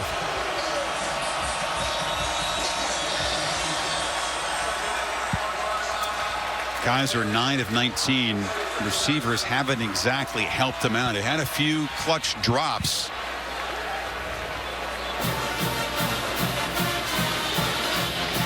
ESPN after the Ducks and the Buffs in Boulder. SportsCenter will have you covered with a complete post-game wrap-up. There are some I saw this morning that think that the Buffaloes, who are not a very big underdog to Oregon, have a chance for a milestone landmark win. That would be me. That would be me. Capital One rankings here. You see Ohio State, boy, they had to fight off against a very feisty Indiana team. A lot of heart, 7-point win. UCLA now down 22-10. Look at this. Look at the upset. Potential upset there. Ohio State fortunate to get out of there with a win. That's what makes it. This is when you start to get into October. You start to figure some things out. Didn't the Bears say Week 5, Kirk, was got to beware Week 5 for the upsets? He sure did. It's been a recent trend. Could continue. So the punt team out for the Irish. Clemson will take a timeout. Wouldn't figure they'd try to do too much. No, but Irish good to punt it down there. Yeah, you can see the intensity down there with Dabo Swinney. Just good to be safe. Go punt safe and be aware of that potential that might happen. Dabo's got a pretty good record. You talk about Swinney against top 10 opponents when he's the lower ranked guy. 5-2. Won 4-0 when the games have been home or neutral. And he pointed out to us the other day, no player on this roster has ever lost a game to a team that finished the season ranked outside the top 10. So that's 7 losses the last 3 years, but none of those old quote-unquote Clemsoning losses that we used to talk about in the old days when they would lose to a team they should handle easily. And then lose to Duke or NC State or somebody. Last 3 years, 35-7, some wins over LSU, Auburn, Georgia, Ohio State, Oklahoma. So Newsom to punt into a wind, drops the point and kicks a short kick, but a nice roll. And so inside of 30 seconds, Clemson will have the ball at the 3-yard line. Well, tomorrow, NFL Insiders will get your day started, followed by the NFL Sunday Countdown, guys. 10 a.m. for the Insiders, 11 o'clock for Countdown. And it's Sunday on ESPN beginning at 10 and streaming live on the Watch ESPN app. That Cincinnati Bengals ball club off to a pretty good start. You say that every week, and they've won again, so it's undefeated. So are the Broncos. The Red Rifle getting it done. Andy Dalton. Dalton was excited watching Trevon Boykin and TCU drop the hammer on the Horns. They were 30-0 TCU at the end of the first quarter. Never thought I'd ever see TCU or anybody up on Texas 30-0 in the first quarter. So safety as Watson takes a knee. Boy, has a fast start for the Tigers. Took the first possession of the end zone, got a 3-and-out, and we're quickly up 14-0. But the Irish defense rose up, and Clemson only outgained Notre Dame by a total of 15 yards in the first half. Irish will get the ball to begin the second half. The end of 30 minutes in Death Valley. The BMW halftime report, including Heather's interview with Dabo Swinney, coming up right after these messages. Well, Clemson and Deshaun Watson got off to a very quick start, 14-3 before Notre Dame settled down, but Dabo Swinney still is on top. He's with our Heather Cox. Coach, you came in saying that you really wanted to force Deshaun Kaiser into making some bad reads, some uncomfortable situations. How have you been able to do that so far? Well, we haven't done a great job on third down, and when we have done a good job, we're getting penalties. So we got to clean that up. I mean, we've had them in jail a couple times, and we bailed them out with some stupid penalties. So we got to fix that.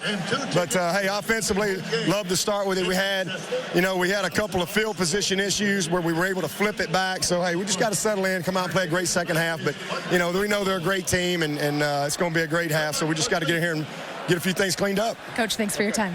And of course, he was their quarterback that took them to a national championship game. Don't forget, if the game you want to see is not available where you are, you can get it on Watch ESPN. Download the app or go to watchespn.com, and you can see just about every game. Deshaun Watson had a pretty good first half. A couple of touchdown tosses, and Clemson has a 14-3 lead. Second half is coming up after this message and a word from our... Welcome back to the Dr. Pepper Championship Drive Game of the Week.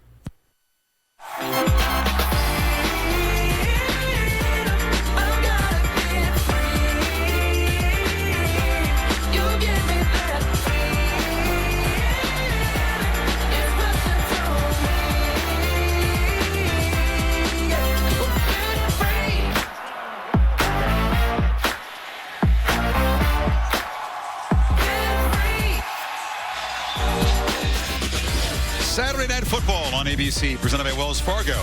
And this presentation of the ACC on ESPN. Clemson trying to give the ACC a much-needed signature win. They lead the Irish 14-3 at halftime. Party mood here. DJ Shaw.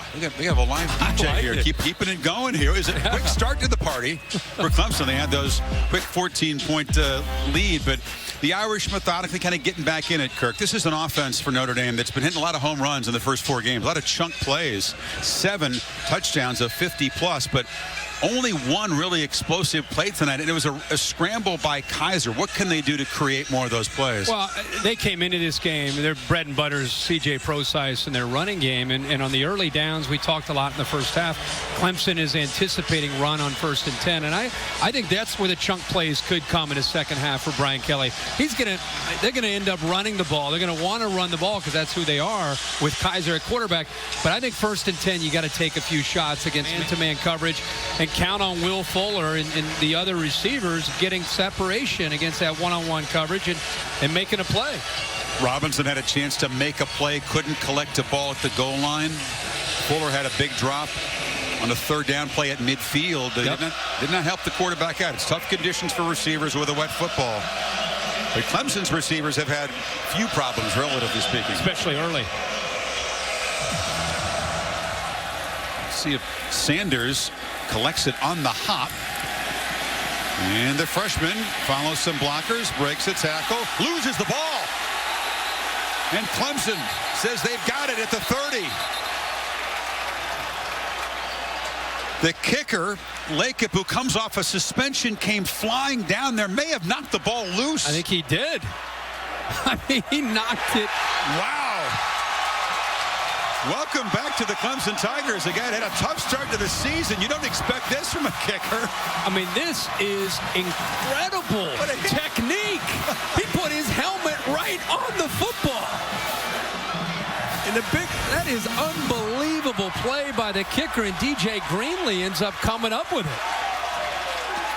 C.J. Fuller may have been involved in the recovery as well, so Notre Dame immediately has to go on defense, Kirk, and try to prevent this lead from growing. Well, and if you're Clemson after a big turnover like that, you're in attack mode. Talking to the freshman. Scott on the pop pass. Has a couple of blockers out front. Nice 1st down gain before Smith got him. Really reminds me of how the game started. Clemson got the opening kickoff. They had a nice return and a big run to start the game by Watson, and they got the Notre Dame defense on its heels, and they became the aggressor early in the game, and now they get a turnover here to start the second half, and right away they're in aggressive mode. Scott is in the backfield as they motioned Gallman out, and the throw is incomplete. It was low. And trying to come back to the ball there was Jermon Hopper. 3rd and 2 now. Yeah, double screen set up to the left and the right. Notre Dame took away Artavius Scott and also did a really good job of taking away the receiver to the right. It was nice defense, anticipating and expecting that. So after the first turnover of the game, Clemson needs to. The Irish, this would be enormous for the Notre Dame defense to get a stop after the fumble. Remember, quarterback run was a real weapon for Clemson. Scott in motion. Watson does keep it and heads to the end zone.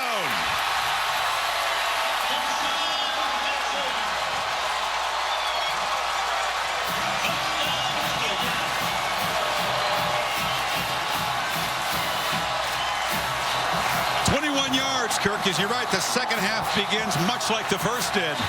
Yeah, they kind of went away from it, which was surprising, but the early part of the first half, we saw a lot of runs from Deshaun Watson, and here on a crucial 3rd down to start this second half, we get exactly the look that they want. Again, this guy, he doesn't run the ball the way Taj Boyd used to with the physicality, but he hits a crease, and he's got the speed to take it to the end zone.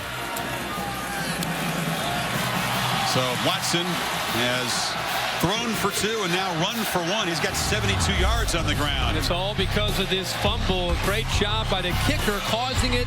Clemson jumps on top of it. And a couple plays later, big 3rd down. Deshaun Watson calls his own number, gets the look that he needs, the blocks, and into the end zone.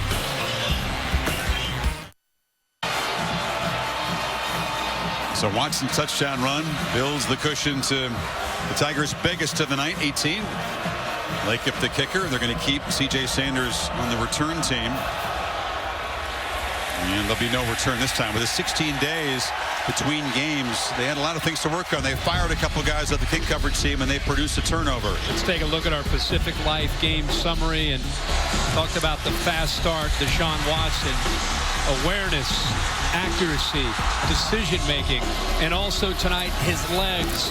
Great blocks downfield. Got the look that they wanted. They motioned the man over, opened up perfectly. How about this Clemson defense? We're about to see him again, making it very, very tough on C.J. Prosise when he is running the football. Just nowhere to go, nothing but orange jerseys. The Irish thought they would get the ball. Kirk down 14-3, and now a fumble. The ball is loose, scooped up by Curse. A second turnover, and Clemson a chance now to blow this open as the Irish self-destruct. Ben Boulware knocked the ball loose. Curse recovered it. Terrible night for Prosise.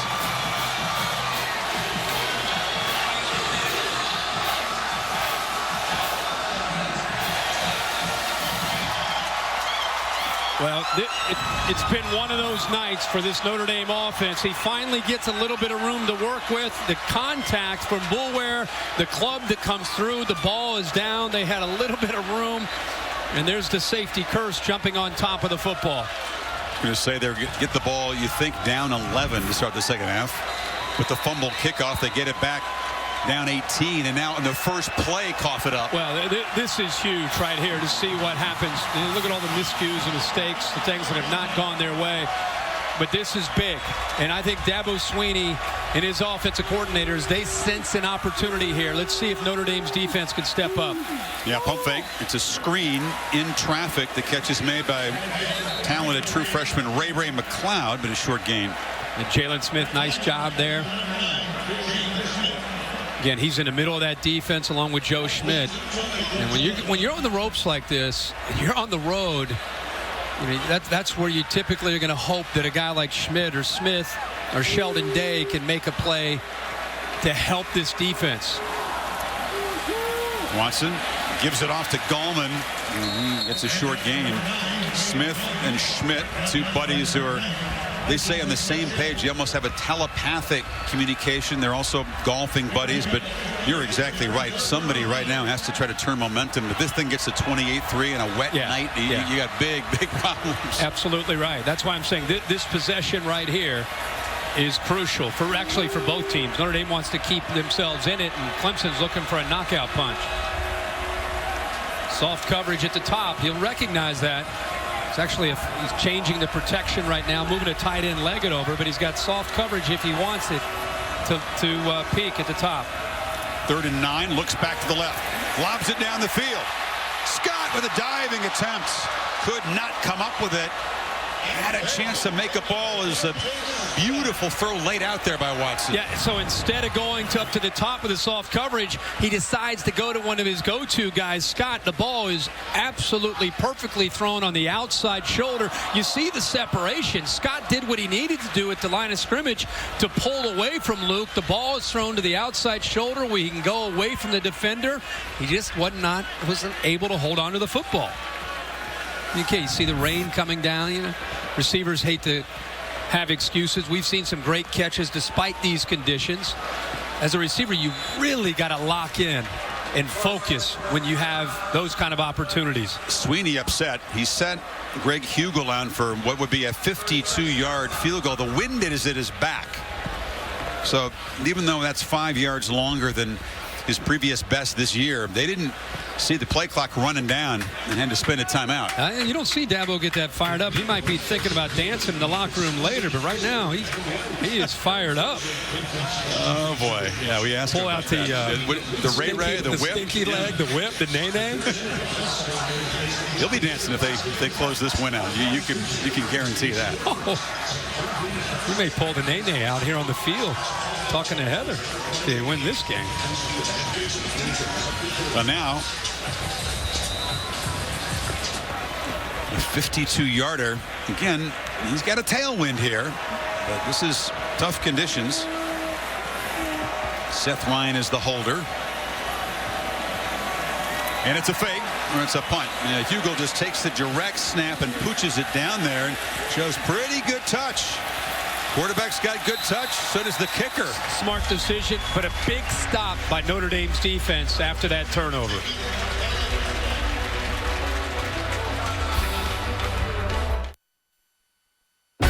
Saturday Night Football, presented by Wells Fargo. Brought to you by Chevrolet.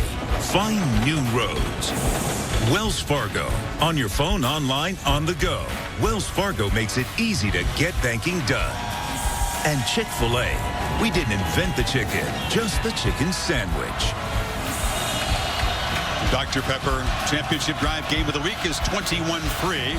So if you're the Irish, Kirk, you're down 18. You've had turnovers on consecutive plays here. 95 yards away. The rain is pouring. Wind in your face. Yeah. And you're going to face a defense that's going to pin its ears and shoot the safeties and linebackers to the line of scrimmage. Rosice picks his way for one of the better runs of the night. He got 10 yards and a first down. Boy, that was a great job by the right side of that offensive line of opening up some room finally for C.J. Prosize. They got a great push and just opened that up. Elmer, the right guard, McGlinchey, the right tackle. Prosize is a guy, Kirk, he went 91 yards against Tech, so he's a threat from anywhere on the field if they can get him a little crease like that.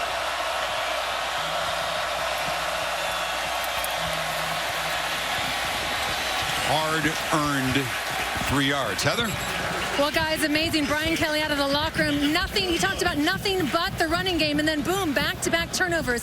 How can he find success? He talked about the O-line needing to block better. He talked about finding the perimeter and taking advantage of it when it's there. And he talked about finding those gaps. And guys, as you can tell, this is definitely the toughest, hardest rain of the night.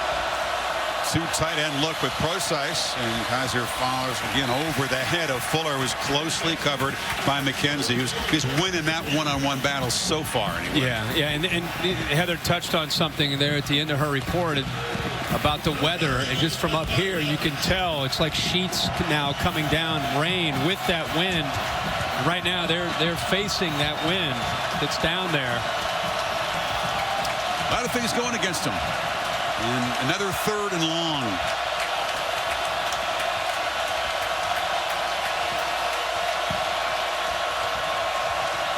It's like pressure from the left or disguising it. They're showing it from the left and the right. Bullware lined up with the middle linebacker Goodson off to the left outside of the tackle.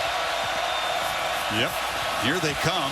They pick it up well. Flipped in the flat. Prosize makes the catch and gets free. C.J. Prosize brought down across the 40. It was a saving tackle by Alexander. That might have gone a lot farther. You watch Goodson. They both are showing it. Bullware comes. He disguises and then comes out to try to pick up Prosize coming out. And because he hesitated, he tried to stay with him. It's just a great move by Prosize to get separation. And then a great touch throw by Deshaun Kaiser. He's had trouble running, but picks up 23 as a receiver there. Kaiser looks right, didn't have anybody, and he's dragged down behind the line of scrimmage by Carlos Watkins. Looked like a little bit of confusion by this Notre Dame offensive line, and also great suddenness right here. He just shoots a gap. Nobody picked him up. By the time Kaiser even just started to look, he's already in the backfield. Watkins with some great acceleration, but it makes it a little easier when there's a mistake up front, a mental breakdown there by the Irish offensive line.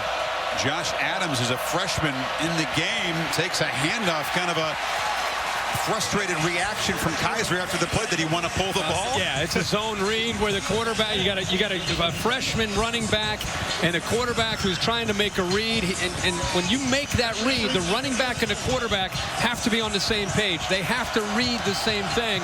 So it's not like you're just handing it off and carrying out a fake. You don't know who's going to get the ball until you're at that mesh point, depending on what the defender does. Adams is a talented young freshman prospect, but his first carry of the night sets up a 3rd and 12.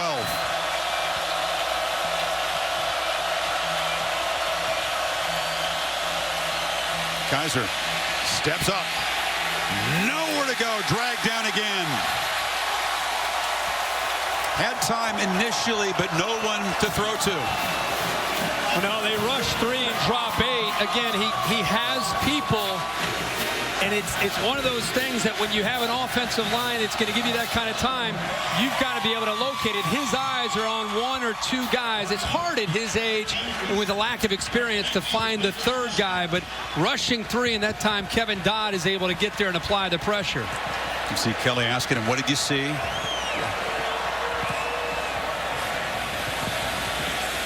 Scott just gets away from it, and the ball will roll out of bounds. Clemson will start inside their 10.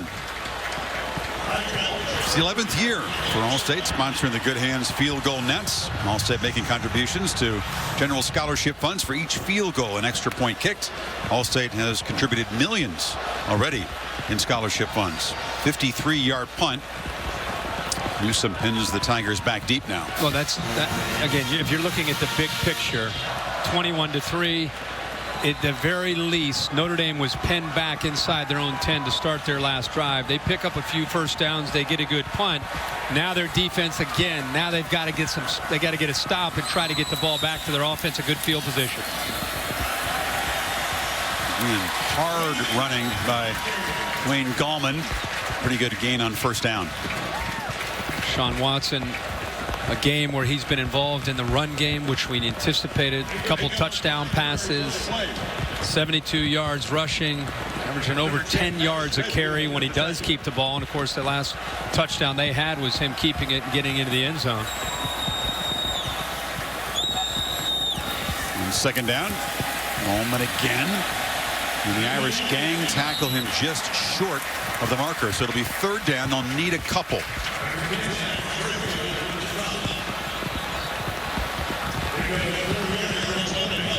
Gallman hasn't had a lot of room, averaging 3.4 on his 11 carries. We hear the heavy rain now thumping on our microphones on the field. It's a long one on third down. Figures to be a quarterback run. Watson able to just wriggle for enough room to move the chains.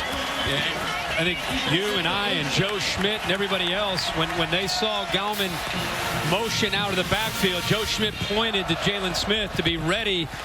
And Joe Schmidt took on the block, and he was hoping that Jalen Smith might be able to make the play to keep him short of the first down. So even when you know it's coming, sometimes you're not able to stop him.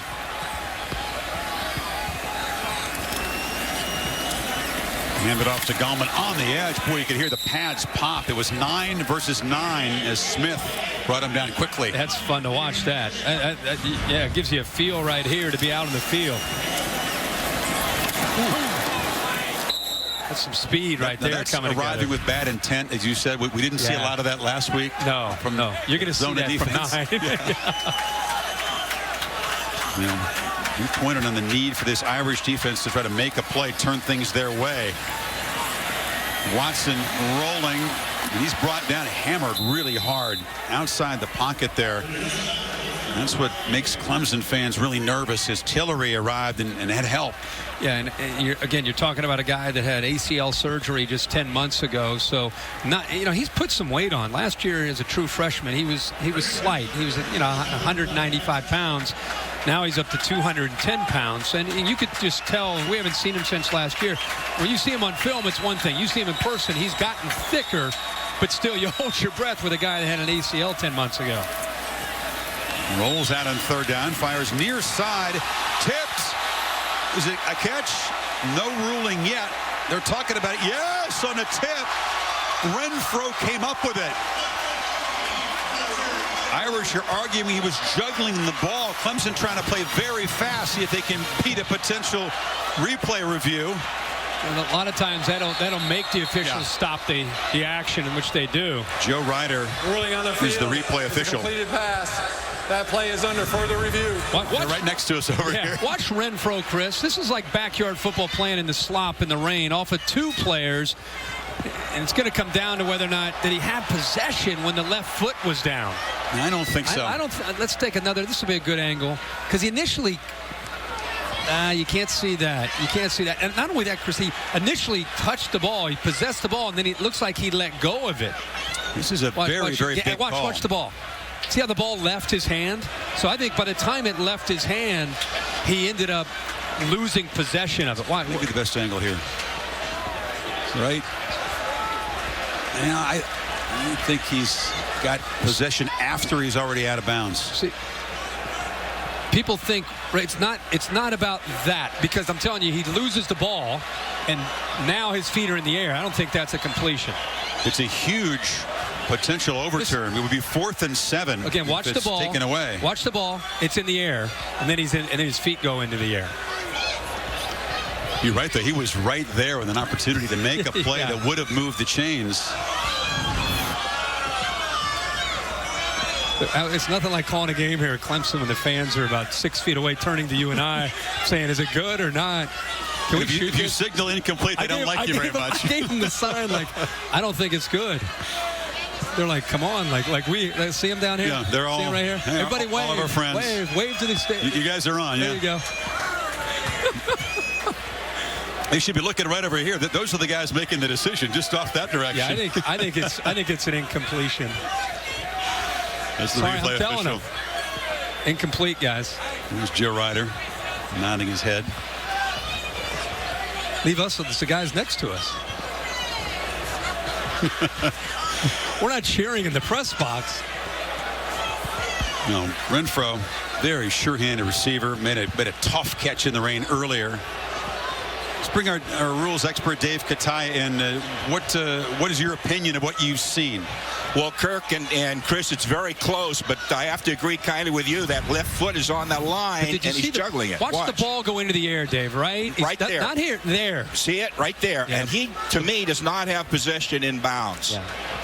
If he would have held on to it on that first possession when he first caught the ball, I think then the debate would have been about the left foot, the left toe. But the ball went back up into the air, and then he secured the ball, and by then his feet were in the air, and it was an incomplete. I have to agree with you, Kirk. That's the way it looks to me. After further review, the ruling on the field, the player did not maintain possession, therefore it is incomplete. 4th down and 7. Bobby places on the right hand. Not popular here, but we think correct. So it is 4th down on a punt coming up instead of 1st down. That was great effort, though. It was great effort. It was. The reaction of Renfro's teammates, their faces, they were like, "Wow, can you believe he made that?" We were so caught up in was the inbounds or out of bounds. It's nice to be able to step back and say that was pretty cool to see him somehow in these conditions. We're seeing guys have balls thrown right to them, drop it. He's somehow able to focus and concentrate and come up with that football. Well, Sanders, who lost the football to begin this half, desperate to try to make a play, redeem himself, is back deep. Teasdale punts it high. Again, it's going to bounce and spin backwards, so no chance for a return. Irish with 6 minutes to go in the third, down 18. Well, thank you, Cassidy, here in wet and wild Clemson. These folks are ready for even more rain, and then that's good because even more rain's headed this way. No doubt. On 1st down, Kaiser has to sidestep the rush and delivers to a wide open man, dropped again. This time it was Torrey Hunter Jr. A rough night for the Irish receivers in the rain. And Kirk, we are where this big orange tiger paw is, and that is a lot of orange and yellow stuff headed up from the coast. Charleston has been badly flooded the last 24 hours. It's figures to get a little uglier here. And looking at the score, knowing that that's on its way, 21-3, Notre Dame better get some points on the board in a hurry.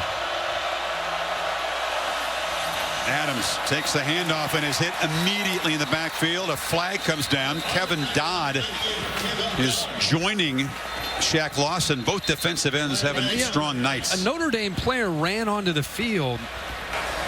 Got an illegal substitution against the offense. 5-yard penalty. 2nd down. You know, the confusion in a tough environment continues for Kelly's offense. Will Fuller ran onto the field, and I'd be curious to know what Brian Kelly is what he's upset about. I mean, the ball was just about to be snapped. Mackenzie Alexander, the corner for the Tigers, was slow to get up. He's now trotting off. He's the guy that's been shadowing Fuller all night. Fuller's off the field. He'll go off the field. He's up there at the top. Then he goes off. And then the play goes on. And then at the last second, watch him emerge back here. He starts to come back on the field, and then they snap the ball. So third down and long again. They need 10. Guys are rolling. He's got room to run. Takes a hit and is stopped short at the 45-yard line. It'll be 4th and 2. Christian Wilkins chased him down. Interesting. Talented freshman on this team. Interesting decision right here. And at that time, Kaiser just turned his shoulders and just knew he was going to take off and run with the football. But Clemson gets to stop. Notre Dame's going to have to punt the football. Too early to gamble, in your opinion, here, needing 2 yards if you're Kelly? Yeah. I mean, you're still in the third quarter. You still feel like you trust your defense to get the ball back. There is no return man for the Tigers. Newsom just boots it away and bounces around. And will drop at the 16-yard line. And the reminder, Monday night on ESPN, Seahawks and the Lions. Interesting when desperation comes into play in the NFL early in a season. That is the situation for Detroit, but a very tough spot having to go to Seattle. 8:15 Eastern on ESPN and the Watch ESPN app. Rosize wasn't in there at the end of that last drive, trying to stay loose on the exercise bike. Kind of limped off the field, Kirk, and he's been held to 32 yards on his 13 carries, 2.5 per carry. Does have 2 receptions for 28 yards. That's kind of been their answer to try to get him loose. Goldman trying to get loose, and he lowers his shoulder. Picks up 7. Well, I've been impressed by Clemson running between the tackles. There's Alexander, who's going to go in and get looked at in the locker room. That's a big loss because he has been matched up against Notre Dame's best receiver. But I've been impressed with, they're not getting a ton of yards, but 132 on the ground, and Gallman's been able to contribute to that along with Watson. At it again. Takes a big shot at the end of the run, but Gallman maybe not the most naturally gifted running back, but he really makes up for it with effort and toughness. But I don't know if we have time. If we could show that Sheldon Day, the defensive tackle, who's an All-American candidate at that time, he's been getting worked over. We have not called his name much at all tonight. And that time, Joe Gore and Tyrone Crowder just took him out, completely out, and opened up a nice running lane. They pitch it near side. Gallman spins back and gets in the open field and moves the chains again to the 42. So now the Tiger running game beginning to get revved up. And I'm sure Jeff Scott and Tony Elliott, the co-coordinators, are looking down at this and thinking, they're probably kind of looking at themselves or talking to themselves saying, hey, how about this? I mean, we thought we might have to run more with Deshaun Watson, but right now we're starting to really control that line of scrimmage.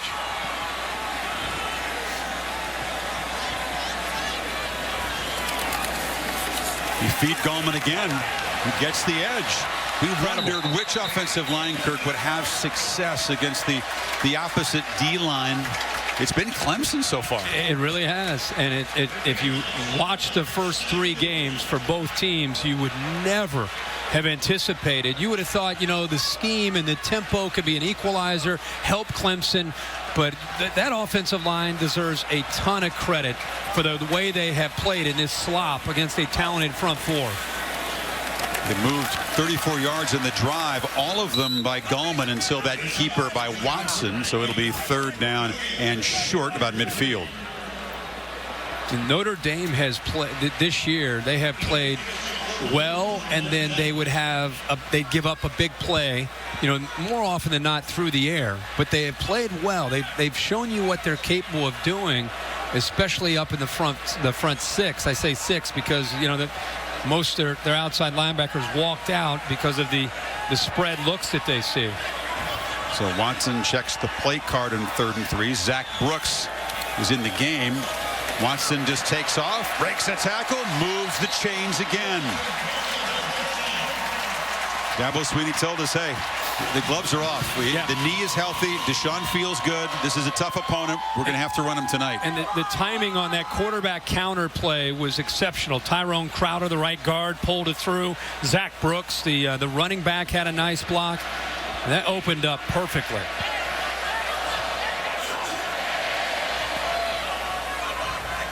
It's Brooks that comes in motion. They give it to him, and he fumbles it, still booting it around. Excuse me, that's Ray McLeod, 34, and it's an incomplete pass because it was a pop pass. The freshman couldn't grab the handle there. That's the good thing about that kind of a play. Exactly. Yeah. It happens really fast, and it's just a little pop pass, but right away you just assume, you think it's a fumble. And one thing they might look at is that, did he have possession of the ball? Did he didn't take enough steps to have possession? You could see his eyes kind of turning upfield. Oh, yeah. The guy was looking where he was going and didn't secure the ball. Watson spun around and hit for a loss. So the Irish defense gets in there. Cole Luke off his corner, got there quickly, and it's 3rd and long now. Yeah, that time they're trying to just do anything to try to change the flow of this offense. They brought the corner from the bottom on the blitz there, as you said, Luke, and right now you're on the ropes. You got to try to pull out all the stops, and Brian Van Gorder is known as an aggressive defensive coach. You see a change, by the way, in Brian tonight? What's that? You see a change? He doesn't not have the green leprechaun look. No. He said, do you not like us? He's going to go with the green. Wear what you want, but he's in blue tonight. Watson, a downfield shot, and a flag comes in.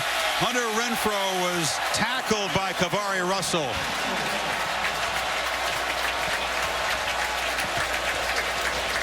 So Renfrow, who almost made that circus catch off the carom. Pass interference. Defense. Number 6. 15-yard penalty. Not the guy you expect to go deep, but he beat Russell. No, he gets around him and shows some pretty good quickness. He gets outside. Russell is known as the top cover corner for Notre Dame. He's in pretty good position, actually, but right at the end, as Renfrow's going for the football, that's where Russell ends up having to get it. He pulled onto, looks like onto his belt, maybe. So the penalty moves the ball to the 33.5, approaching the final minute of the 3rd quarter. Well, Renfrow, 5'10", 175 pounds, former walk-on. Yeah, just got a scholarship. Big, pretty good. Big moment for him. Let's see why. Now, you lob it down deep. Peak. Juggled it. Luke was defending, and it's picked off. See, I got to say something. You're down 21-3, right? Isn't that the score? Yeah. It's 21-3. and you just make it a play, and you're still talking to the crowd. I mean, you made a great play. You're trying to get the ball back to your offense, and you're worried about looking up to the crowd and giving them the sign. I just don't understand that. We see that all over college football and NFL football. It makes no sense to me. You're losing 21-3. So anyway, besides that, it's a great play. He's in position. The ball was just thrown up. It's one of those plays where you hope your receiver is going to go and you just throw it to a spot. And he threw it to a spot, and Luke actually did a nice job of anticipating it, got in position to be able to go up and make the play. But he just needs to be happy they got the interception, and now he hope the offense goes down and scores. Well, that Peak was in good position. Luke has both of the picks the Irish have made this season. Procise knocked down after 9 yards. Heather? Well, it looks like that bike did C.J. Procise some good. He's been stretching out that left quad and staying on that bike to try to keep it warm. He's definitely got a pull there, but obviously will continue to play. Also, his quarterback, Deshaun Kaiser, cramping in both calves, continues to stretch those out. Just went up to both of his receivers and said, "We've got this. We've been here before," referencing the Virginia come-from-behind win. Heather, thank you. Procise trying to spin free, spins again, and gets a first down to the 40. They were not down 18 to Virginia. No. It's a big difference. Yeah, and they weren't playing this defense, but you can understand what Heather's saying about, hey, we've been here before. The only difference, I would say, you got a guy down, looks like the safety. Yeah, that's Green. You're down 3 possessions, and at this point, I'm not feeling any urgency. Like, you know what I'm saying with Kaiser? Right. You know, you're only going to get the football back so many times, and you're going to need to start to. You don't have to go hurry up, but you need to kind of get out of the huddle and have a little bit of urgency to you, because it's not just about scoring on this possession. You need another stop, and then another score, and then another stop, and another score. Yeah, they have not been able to create the chunk plays, the kind they were able to create in their first 4 games. NFL Insiders and Sunday NFL Countdown. Begin your day at 10 a.m. Eastern, and then the countdown comes on at 11 and streams live on the Watch ESPN app. And it's tomorrow over on ESPN. So Green is helped up, and that didn't look to be anything serious. Painful for sure momentarily, but he is helped off. Just got hit in a vulnerable position there. He's been active tonight. 7 tackles for Venables' defense, which has so far done a tremendous job. Still can't believe this was the best defense in college football last year. If you look at the numbers, and they lost virtually everybody off of that defense. And this defense, first 4 weeks of the season, playing the way they are, says a lot about Brent Venables and his scheme and his relationship with these players. Absolutely. Number 1 in yards per game, pass efficiency, tackles for loss, and third down. And they are looking like they're not missing a beat in 2015. Back after this message and a word from your local ABC station.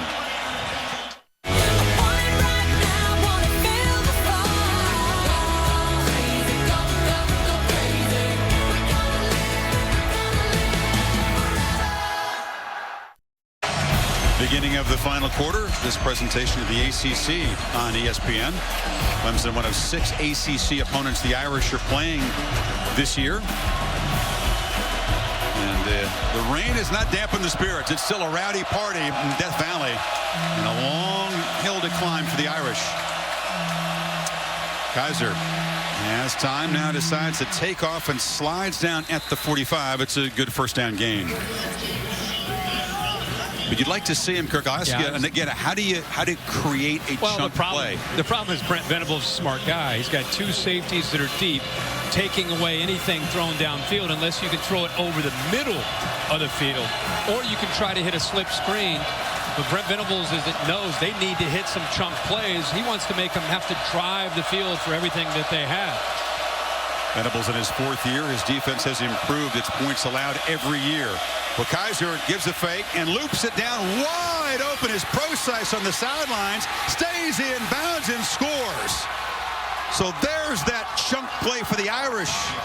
And they are still alive, 56 yards. And they snuck him out of the backfield, and the defensive backs from Clemson just completely lost him.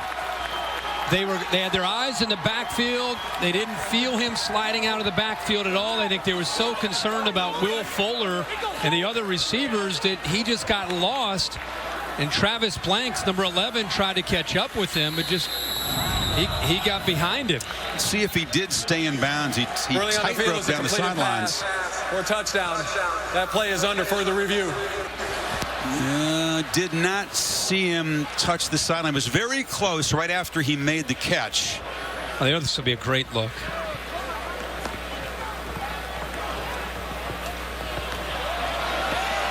No, I think he stayed in. I don't know. I don't think the heel went down. If the heel would have gone down, he would have been out of bounds. But his heel looks like it's up.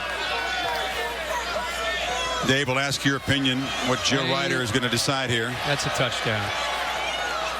I just don't think that's enough, because the heel doesn't go down, Kirk, as you've seen. That is not enough to reverse this play. This should be a touchdown. So Procise, Kirk, has been held to 50 yards in his 15 carries as a runner. Now has 3 catches for 84. And that touchdown pending the review here. After further review, the ruling on the field is confirmed. Touchdown. It's the 8th touchdown this year for the Irish of more than 50 yards. That's more than they've had in any season going back to 02. Think about that. Yeah. But and Brian Kelly said it's not by an accident. Remember, they're 21-3. We were talking at the break. You need a touchdown, an extra point, or a touchdown 2-point conversion, and then a field goal to try to tie this up. And we wondered if they scored, would they go for 2 right away, or wait? They have to go for 2 on one of them. He's electing to go for 2 now. That way, if they miss it, he knows he just needs 2 touchdowns.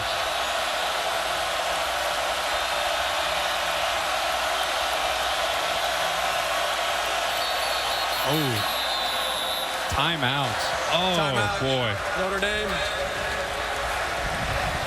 So they have to spend a timeout. That is not what you want to do when you're trying to climb out of a hole that's here. Crushing. Let's go back to the touchdown here. And Procise is right here, and you're going to see one receiver go here, another receiver go here, and that's what really occupies the defense. You also have a safety right here, Green, who's tied up. I think he might have been the one that had to be responsible for Procise, but look at the eyes in the backfield right here.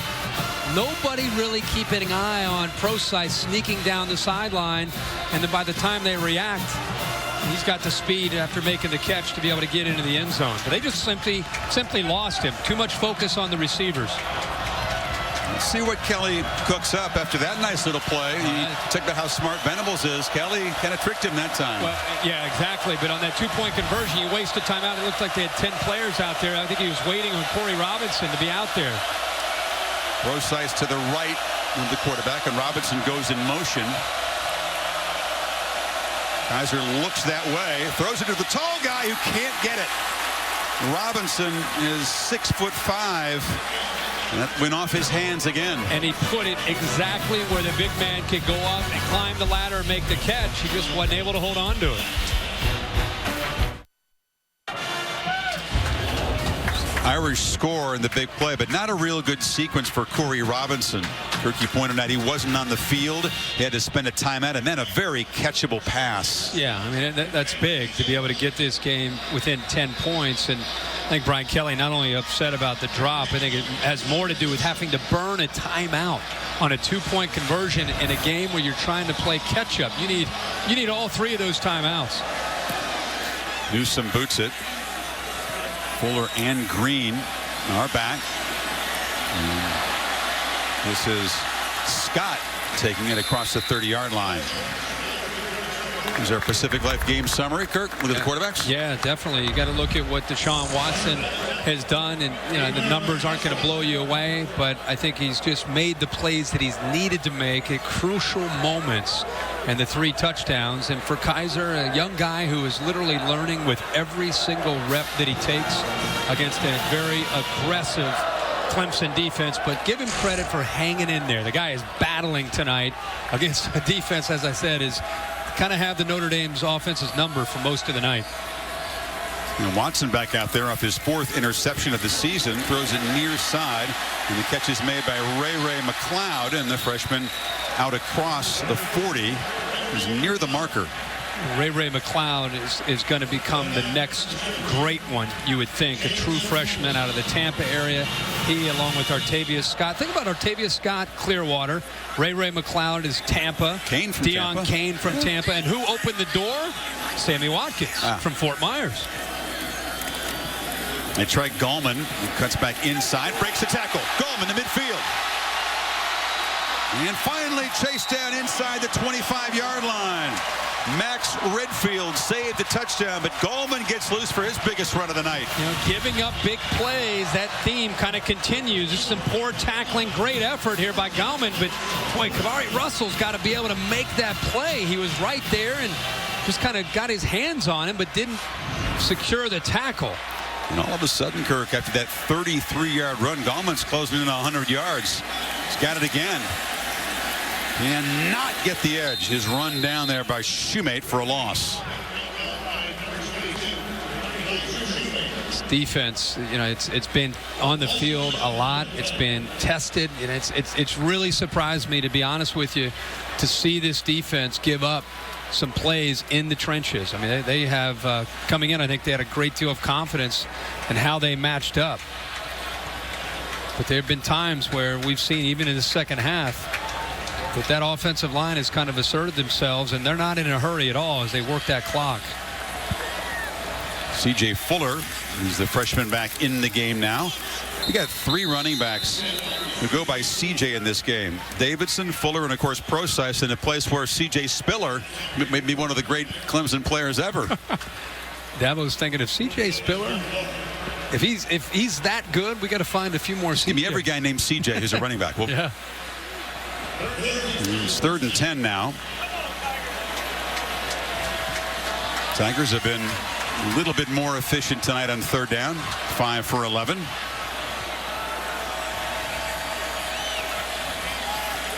Clemson staff trying to get their attention here. They sure are. Blake locks at 5, and now they'll spend a timeout.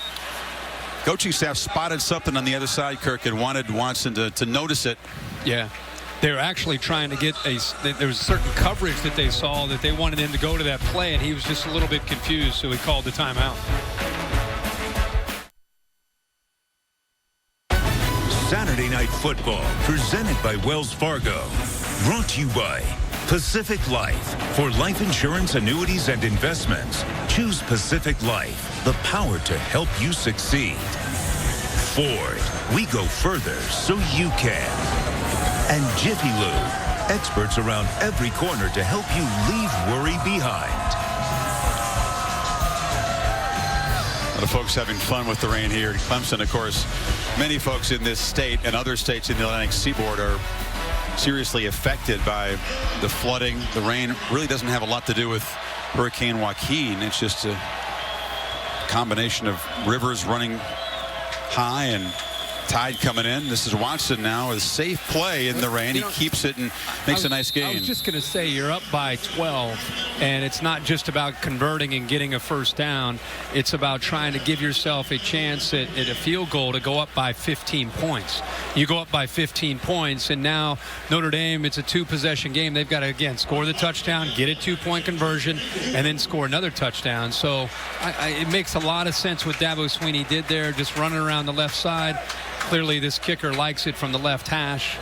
And see if he can convert to give them the 15-point lead.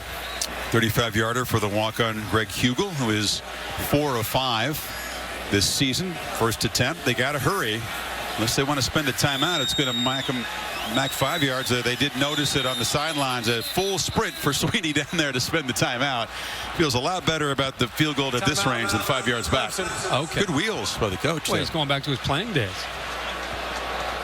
Had to turn the jets on there. I think the crowd may have helped. I don't know if he enjoyed the exercise on a rainy night that much, judging from the expression. I think Frank Kelly thought that the clock expired before he got that timeout. And you dialed into the new Sunday night drama on ABC, Quantico. Critics calling it instantly addictive. Begins 10 o'clock tomorrow night, 9 Central on ABC. So Hugel will kick into the wind. It really shouldn't be a big factor on a field goal in this range. Going to be just about a 35-yarder. Trying to build that lead back up to 15. Seth Ryan is the holder on a wet night. Does a good job to get it down. And Hugel knocks it through. So 10:56 to play, and the Tigers are back up by 15.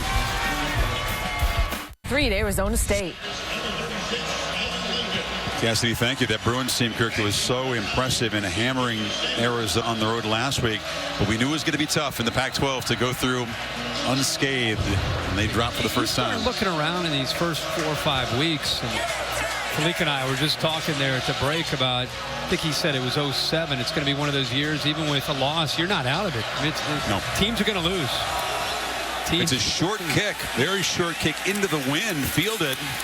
And the Irish are going to have decent field position out of the 36-yard line as Doug Randolph, big defensive lineman, got his hands on the football. Well, we knew that it was going to be a situation which quarterback, which receivers could handle the wet conditions. Fuller with a drop that would have been a first down at midfield. Robinson, a would-be touchdown. And again, a would-be two-point conversion. It's been Clemson's receivers. They haven't been perfect, but they've been a little more sure-handed. And now with 10:52 remaining in his football game, it's not just about trying to put points on the board. You're at 15 points, so you need to be able to execute, put points on the board, and then you got to get the defense back out and try to get a stop. If you're Notre Dame, Clemson obviously trying to get a 3-and-out. Kaiser has good protection, steps free, now decides to take off. And the big fella loses the ball. Bouncing around, the Irish have recovered. It was precise right there. A very fortunate hop as Wilkins forced the quarterback's fumble. Heather? Chris, you guys are talking about conditions. Well, Clemson's defensive end, Shaq Lawson, just switched out shoes. As you see this fumble going on, guys, he actually went from a molded cleat to a half-inch screw-in, doing everything in his power to get better footing, better leverage on this very sloppy night. Heather, thank you. Heather reported earlier that Lawson left to have a sleeve put on his knee. Kaiser has time, flips it off again, and it's a wide open Chris Brown. And the Irish are beginning to find some space in the secondary. Brown runs through a couple tackles and finally out of bounds. Blanks forced him out, but they're inside the 15. You're gonna see a crisscross here from Notre Dame wide receivers, and Bullware 10 is gonna get caught up in some traffic, and there's Brown clearing underneath. Good job again. He needs time for these plays to develop, but how about Chris Brown after the catch, getting some blocks downfield by Fuller and picks up huge yards. He got 33. Exactly what Notre Dame needed, trying to strike quickly here. Procise came out of the backfield. Kaiser looked that way. Now dances free. It's inside the 10. Cuts back inside the 5. It'll be 2nd and a yard. Irish knocking on the door again. Now you're starting to sense some urgency from Kaiser. You ever seen a guy that hasn't played a lot of football at this level in this kind of atmosphere have such composure in the pocket? There's Blanks. Blanks has been kind of just been hobbled here in the second half. And, of course, he's had 2 ACL surgeries on the same knee over the last few years. Yeah, he works so hard to get back. He's a very respected, smart member of this Clemson defense. He takes off to run. Watch Amir Carlisle get involved 3 right there. That's the guy who right now Blanks, who's down. But a teammate hit him after he went down. Yeah. And he's already kind of been, looks like he's been struggling when he was chasing earlier on that touchdown by Procise. It looked like he was really laboring. They don't really rotate a lot of guys in on this Clemson defense. They asked their starters to play a lot of snaps. Are they wearing down? Procise shifts over on 2nd and 1. Keeper. Kaiser. Touchdown. And the Irish are coming back. We just said, you not only do you need to score, but you need to score in a hurry. How about a minute 49? To put a touchdown up on the board, and instead of going for 2 now, they're going to go for 7, or try to get it, try to go for the extra point for 7 points now, and wait to get the 2-pointer if they get the football back. Yeah, this would cut it to an 8-point margin if they can convert here. But you're right, 4 plays, 64 yards, a minute 49. So they needed Brown's catch was the big play in the drive, and Kaiser a strong runner.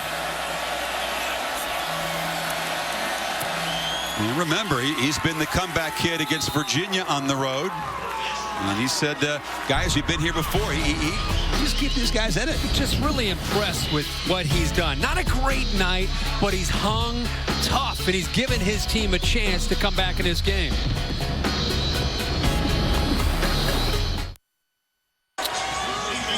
Irish were down 21-3 entering the quarter, but Kaiser has let him do a couple touchdown drives. Yeah, and again, his numbers aren't going to blow you away when you pick up the box score tomorrow, but what's going to impress you if you watch this game is how he's just kind of hung tough. They've not been able to run the football. They've put him in some tough positions. I just can't get over how he sits in the pocket and how much time he has and how he doesn't panic. Scott, a yard deep. And the Irish coverage team had him corralled, but Artavis Scott breaks free now. Chased out of bounds by the kicker at the 45-yard line. The slippery receiver, also a dangerous returner, and Clemson has nice field position as they protect now an 8-point lead in the final 9 minutes. Greer Martini does a good job of getting down there. He just can't come up with the tackle, and I think a lot of the Notre Dame kickoff coverage team thought he was already down. Then he picks up about another 25 or 30 yards and throws in a little stiff arm at the end there. Newsom, who's the punter and the kickoff guy, good job to get Scott out of bounds. So now it's Watson at the 44. And all of a sudden it's a tight game, and Gallman hammered hard, spins forward, and if you're the play callers, Jeff Scott, Tony Elliott, what do you do now with your lead down 8 all of a sudden? I think you go right to number 4 and you put the ball into his hands and you say, all right, earlier in this game when we've had some success, it was him throwing the football and also the quarterback run game. And I just think this guy is, you like to think that Clemson coaches feel he's one of the most talented quarterbacks in the country. You definitely want him to be able to make the decisions. And he's also working clock along with trying to pick up first downs. Yeah, for once, Clemson not playing at hyperspeed, really working the play clock down to 7. Gallman, a second carry, but nothing there against the Irish front.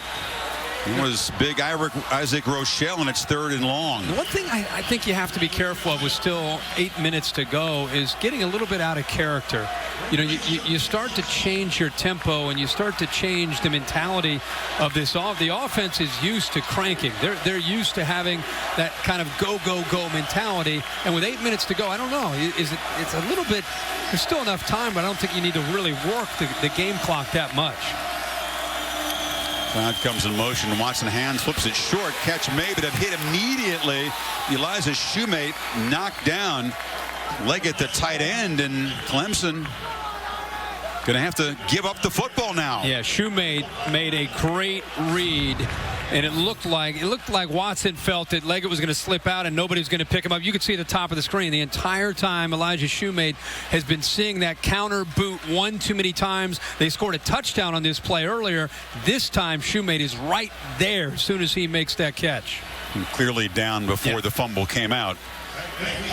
So Teasdale to punt it, and Will Fuller, the Irish top playmaker, who's been held largely in check tonight. Chance to make the play as a returner. Fuller just lets it bounce. Seems like that's been the instruction to the returners. Don't even try to field it and just let it hit the ground. Get out of the way. Well, the Allstate Saturday Night Football bus provided shelter for us today. Watching all the games, the Allstate It's Good sweepstakes, a chance to win $100,000 plus a VIP trip to the Allstate Sugar Bowl and the national championship game, as well as prizes. So this Notre Dame team, Kirk, with the awful weather, down 21-3, entering the final quarter, has found a way to make a couple of chunk plays, and they've got a chance now, potential game-tying drive. We knew they needed to have those chunk plays, and it's been the passing game that's opened up some things for them. And now Brian Kelly can just execute his offense with 6:41 to go here. They still want to have some urgency to him. Kaiser has Procise out of the backfield, didn't see him, and throws a pick. B.J. Goodson, the linebacker, makes a huge interception and a tough decision from the young quarterback. Yeah. And when he goes back and looks at that, he just never even saw C.J. Procise, who from up here it's easy to see, but in reality, he's a check down. Procise will slide out over here, and he's wide open, but he ends up just forcing this football, and I don't think he gave Woodson much of a chance of, or Goodson, that he thought he could make this play, and he shows some pretty good closing speed. But he'll go back and look at that, and instead of forcing it, he just wants to check that down to his running back, C.J. Procise. Goodson, one of those big, strong linebackers. He benches 480. He's a tough customer against the run, makes a big interception, and now Clemson gets the ball back and again just hands it to Gallman straight ahead. You know how Clemson defensively most of this game has been kind of pinning in their ears and shooting gaps against Notre Dame when they've tried to run the ball. Well, right now, Notre Dame and Brian Van Gorder, they have got to take some chances against this running game. Artavis Scott, Steve Van Gorder there, limped off a few plays ago, but he's back in the game now. He's at the bottom of the formation.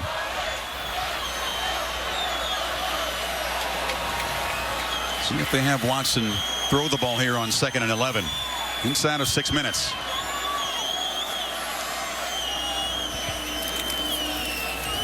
Keeps it.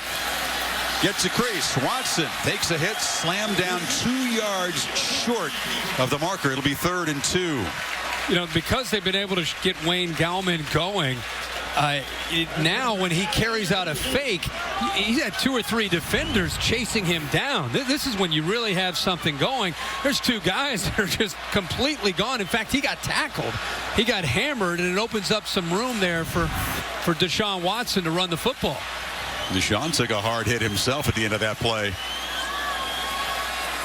It's Gallman to the right of the quarterback on 3rd down. Now motions out.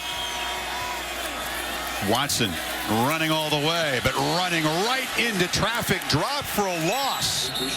The Irish were all over that keeper that time. He loses a yard, and it's 4th down. A slow developing play. He's waiting for his left guard, 78, to pull around McLean. Watch how slow it develops. He's waiting and waiting and waiting. Rochelle does a nice job of just kind of fighting the point of attack. There's just nowhere to go. You can see they're able to keep contained. Owalu as well. There's just nowhere to go for Watson. Schmidt and Smith, the two linebackers, converging on the tackle. So 4th and 3. And this would be a pretty difficult field goal. It's into the wind. There's a crosswind. He made it earlier from 35, but this for Hugel is from 45 to make it an 11-point game. A low boot, and it hooks. Missed it. So the interception doesn't produce points, and the Irish still down only 8. That's a tough kick for a kicker there. You know, at 45 yards, the wind is kind of swirling. It's wet. It would have, in effect, maybe put the game away, but not able to convert it. No, and as you said, they have the turnover there. They had a big opportunity there to maybe put this game out of reach, but Notre Dame catches a break. They get the ball back to Kaiser. And they've scored in their last 2 possessions in 1:52 and 1:48 when they have scored. Empty backfield. Kaiser pressured. Dropped. Carlos Watkins joined by Christian Wilkins, the freshman. Well, you have Watkins in there, but look at the entire defensive front four. Shaq Lawson to the bottom there, 90s also involved. The true freshman Wilkins. They had an entire group there. There's closing in on him. Nowhere for him to try to pick up some time. He lost 9 yards. 2nd and long. Kaiser flips it short. Brown has running room. And Chris Brown's loose. Tripped up, but into Clemson territory. Boy, how about the speed of Chris Brown on these crossing routes? He's catching the football. It's the exact same route he ran earlier. Picks up a little bit of a rub, and then now he's just leaving people behind him. There's no way Kevin Dodd can catch him in the open field. But how about Tankersley, the corner who's with him? He also gets left. Some serious wheels there by Brown. Procise in the slot in this empty set. They bring pressure. Kaiser picks it up again, flips it short. And Hunter makes the catch to the 35, another 1st down. See, with receivers going downfield, that underneath game in their passing game is open because you've got some linebackers that are shooting gaps. Goodson that time and Boulware both came. And if you're not going to get home, you're going to leave a vacancy underneath.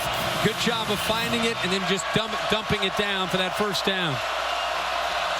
38 years ago, Joe Montana came in here and engineered a 4th quarter comeback against Clemson. Deshaun Kaiser trying to do the same thing.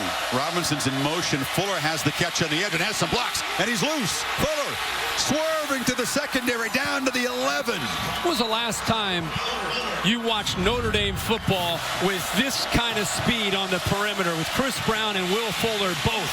I mean, you talk about yards after the catch. I'd love to look at that number in the second half alone tonight for Notre Dame. 23 yards as Fuller finally makes an impact, and the Irish now 2.5 to play. 12 yards from a potential game-tying touchdown. They'd need the 2-point conversion, of course. Lob to the end zone. Broken up over there. That was Tankersley knocking the ball out of Brown's hands. He's a quarter that's often picked on because Alexander's so good, but he makes the play there. Yeah, he wants to be able to get this football thrown a little bit further into the corner. That's what the fans from the Notre Dame fans are upset about. Look at that, grabbed onto the jersey. Yeah. I mean, how are you supposed to go up there and make a play when he's grabbing a jersey and pulling him down? By the way, he had Nick Wisher underneath all alone. Those underneath routes are open, even down deep in Clemson territory. He flat out missed that interference call. Kaiser looks left, dumps it short, catch made, and taking a shot, losing the ball. Clemson's got it.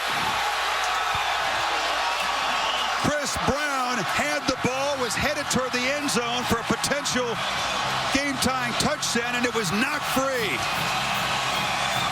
Goodson, who had the pick earlier, made the recovery, Kirk. Yeah, it looked like Curse got his hand on the football and knocked it loose, Chris, and Goodson gets on top of it. We just said the underneath routes are open. Watch how open they are. It just clears out. It's a great read. Brown's there. Brown's been dangerous after the catch. It's not that hit. It's right there. The left hand of one, Curse, gets in there. There's the initial hit. Then the left hand jars the ball loose. And then the middle linebacker, B.J. Goodson, jumps right on top of it. It is the fourth Notre Dame turnover, all of them in the second half. So they've been able to make some big plays, but self-destruction for Notre Dame, and that's a tough one after getting that close to potentially touchdown on a two-pointer to tie it. Still 2 timeouts remaining for Notre Dame. Got to stop Gallman and get the ball back, and Brian Kelly knows it's tough with a wet ball, but it's his reaction after the fumble. Well, it's been one of those nights with self-destructing, but this game is far from over. I mean, Clemson's probably a first down away from being able to ice this, but Brian Kelly electing not to use the timeout that they lost when they had to use the 2-point conversion for the timeout with only 10 men on the field. He decides to let the clock run here. Then they're going to try to get stops on 2nd and 3rd down with the timeouts to try to get the football back around midfield. And Watson working the play clock. Snaps it at 4. Gives it to Gallman. Hit hard. Boy, you worry about a fumble almost every time as the Irish make the stop and then do spend that second timeout with 1:19 to go. And 3rd down coming up for Watson. Monday night on ESPN, the Seahawks and the Lions, 8:15 Eastern time on ESPN, streaming live on the Watch ESPN app. Here, Clemson got to think they run the football to force Notre Dame to use that last timeout. The Irish are thinking, stop them, use the last timeout, force the punt, get the ball in about midfield, maybe your own 45 with about a minute to go. Still time to do what they need to do. On 3rd and 6, a very safe play as Watson keeps it, but does not get much. Unwalu, the linebacker, stopped him, and now they'll spend that final timeout with 1:13. Punt coming up. Yeah, into the wind, by the way. Brian Kelly's been thinking the same thing that you and I are talking about. He decided to let that first down play go, called it on called the timeout on 2nd and 3rd down. They're going to get the ball with a minute to go without any timeouts, and the way they've been throwing the football, they've got to feel pretty confident that they can execute if they can take care of the football. It may come down to a 2-point conversion. Sweeney and Scott and Elliott electing to call safe plays, keep it on the ground on a rainy night into the wind, and then trust their defense to try to protect this lead. But Kaiser's been making plays. They just making too many mistakes. No doubt. He's thrown now for 284 yards on the night. Andy Teasdall in his end zone. And Fuller is set up at the 45. He'll have a play in it. Takes it at the 41. Fuller down to the 32-yard line, and Kaiser and company set up perfectly. 1:05. No timeouts, but a lot shorter drive than they had when they were down at Virginia. And give this Notre Dame defense a lot of credit for hanging in there and doing what they've needed to do to get the ball back to Notre Dame. And now if you're Clemson and you're Brent Venables, don't you think you got to be thinking to yourself, you know what, that underneath crossing routes, it's been wide open. We've been blitzing some linebackers. We've been getting lost a little bit in coverage. It's not just a long throw downfield. It's the underneath route that they've got to, I think, be concerned about. Best starting field position for the Irish.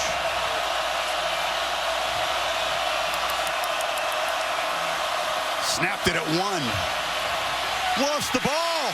Just came out of his hand.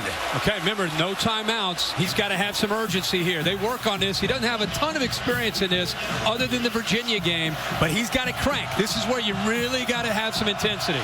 Inside of 50 seconds, they lost about 6 yards there.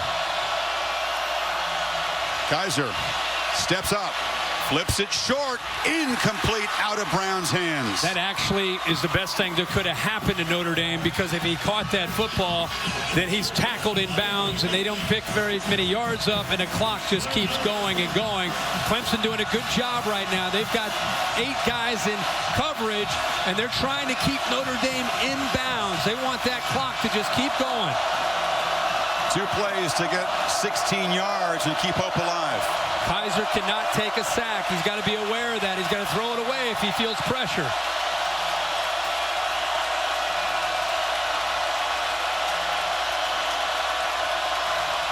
They bring some pressure. Fires, far side, sliding play, catch made. Carlisle's got a first down in the red zone. How about that? They bring that pressure. It's right in his face, and he knows if he takes the sack, the game could be over. He stands in there, he gets the time, and he throws it. Now they're going to fire it to kill the clock. 25 seconds to go. Kelly decisive and asking his quarterback to clock it. Here's the catch. Gets his hands underneath. Gets the legs involved, whatever it takes to hold on to that football. But I couldn't believe the way he just sat in that pocket and waited for Carlisle to break free. Didn't panic. It's one thing to make the throw. It's another thing not to panic. Does this remind you of a Notre Dame game on the road against the ACC a year ago? A long third down conversion. We were there. For Florida State.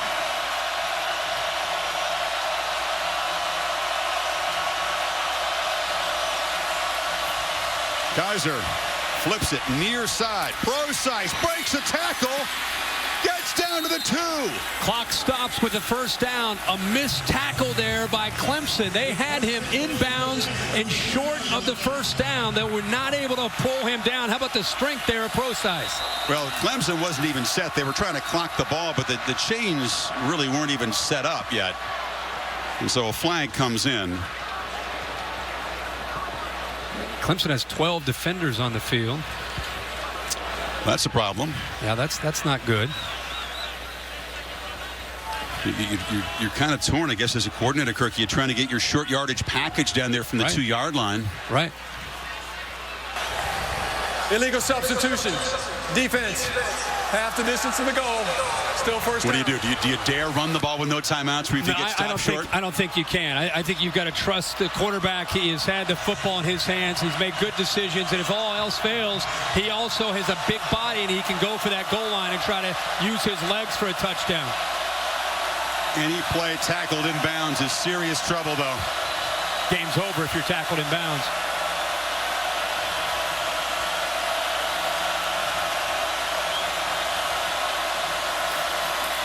Kaiser loops it for the end zone. Touchdown!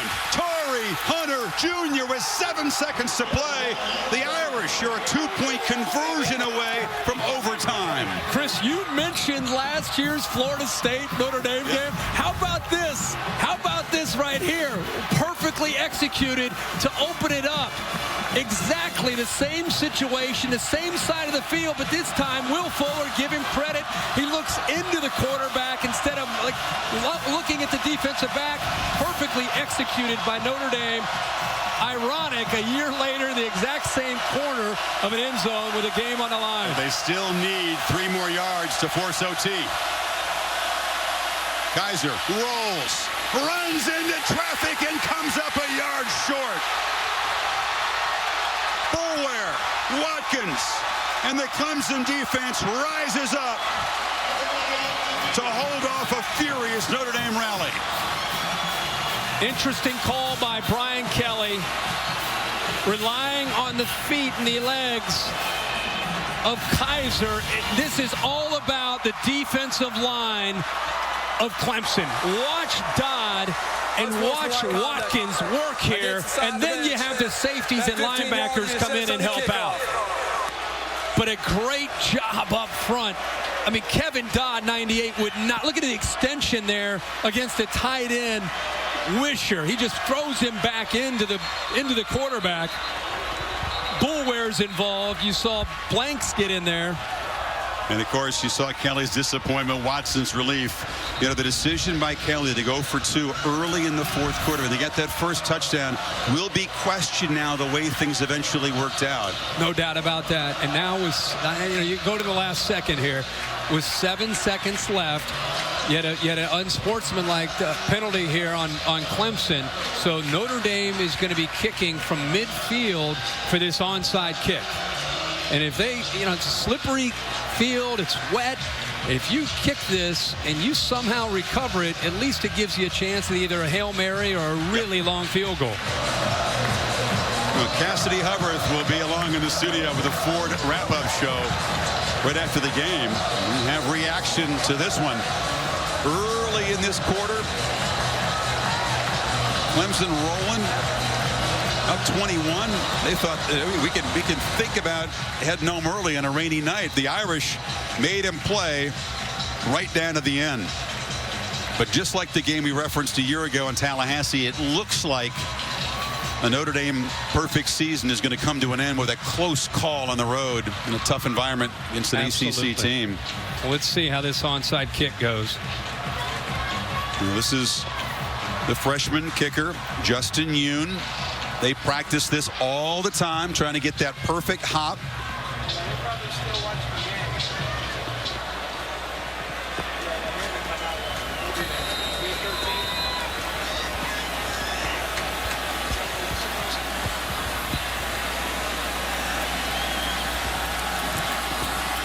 And it does not get the kangaroo hop and is fielded by the Tigers, who are going to take a knee with a hard-earned 2-point victory in Death Valley, their 12th straight home win. That is a very relieved head coach. He's emotional right now. It's a big win for his program. Think about this in the last 3 years. This Clemson program is now 36-7 with wins over LSU, Auburn, Georgia, Ohio State, Oklahoma, and Notre Dame. He has taken this program to a whole different level. And so what you saw there was not just relief, but just he is so darn proud of his program and what they built here.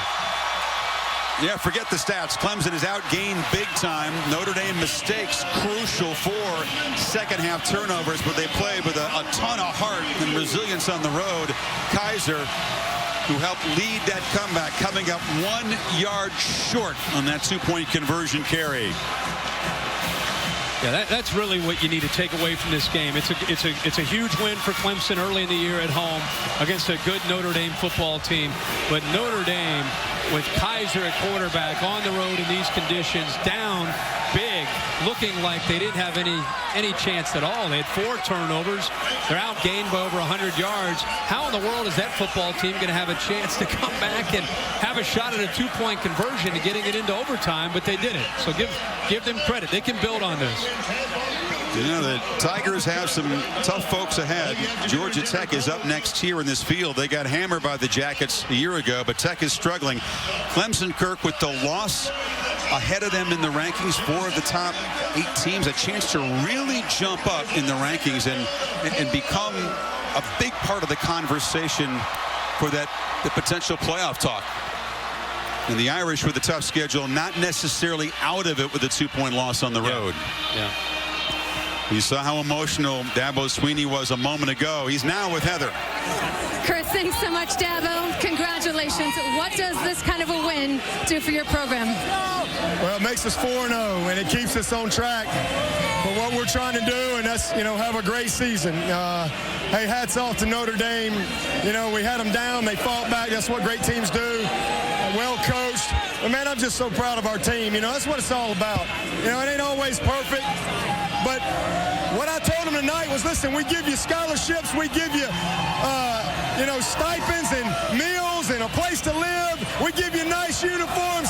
I can't give you guts, and I can't give you heart. And tonight, hey, it was BYOG, bring your own guts. And they brought some guts and some heart, and they never quit to the last play. And thank you to the good Lord and my dad, who was with me tonight.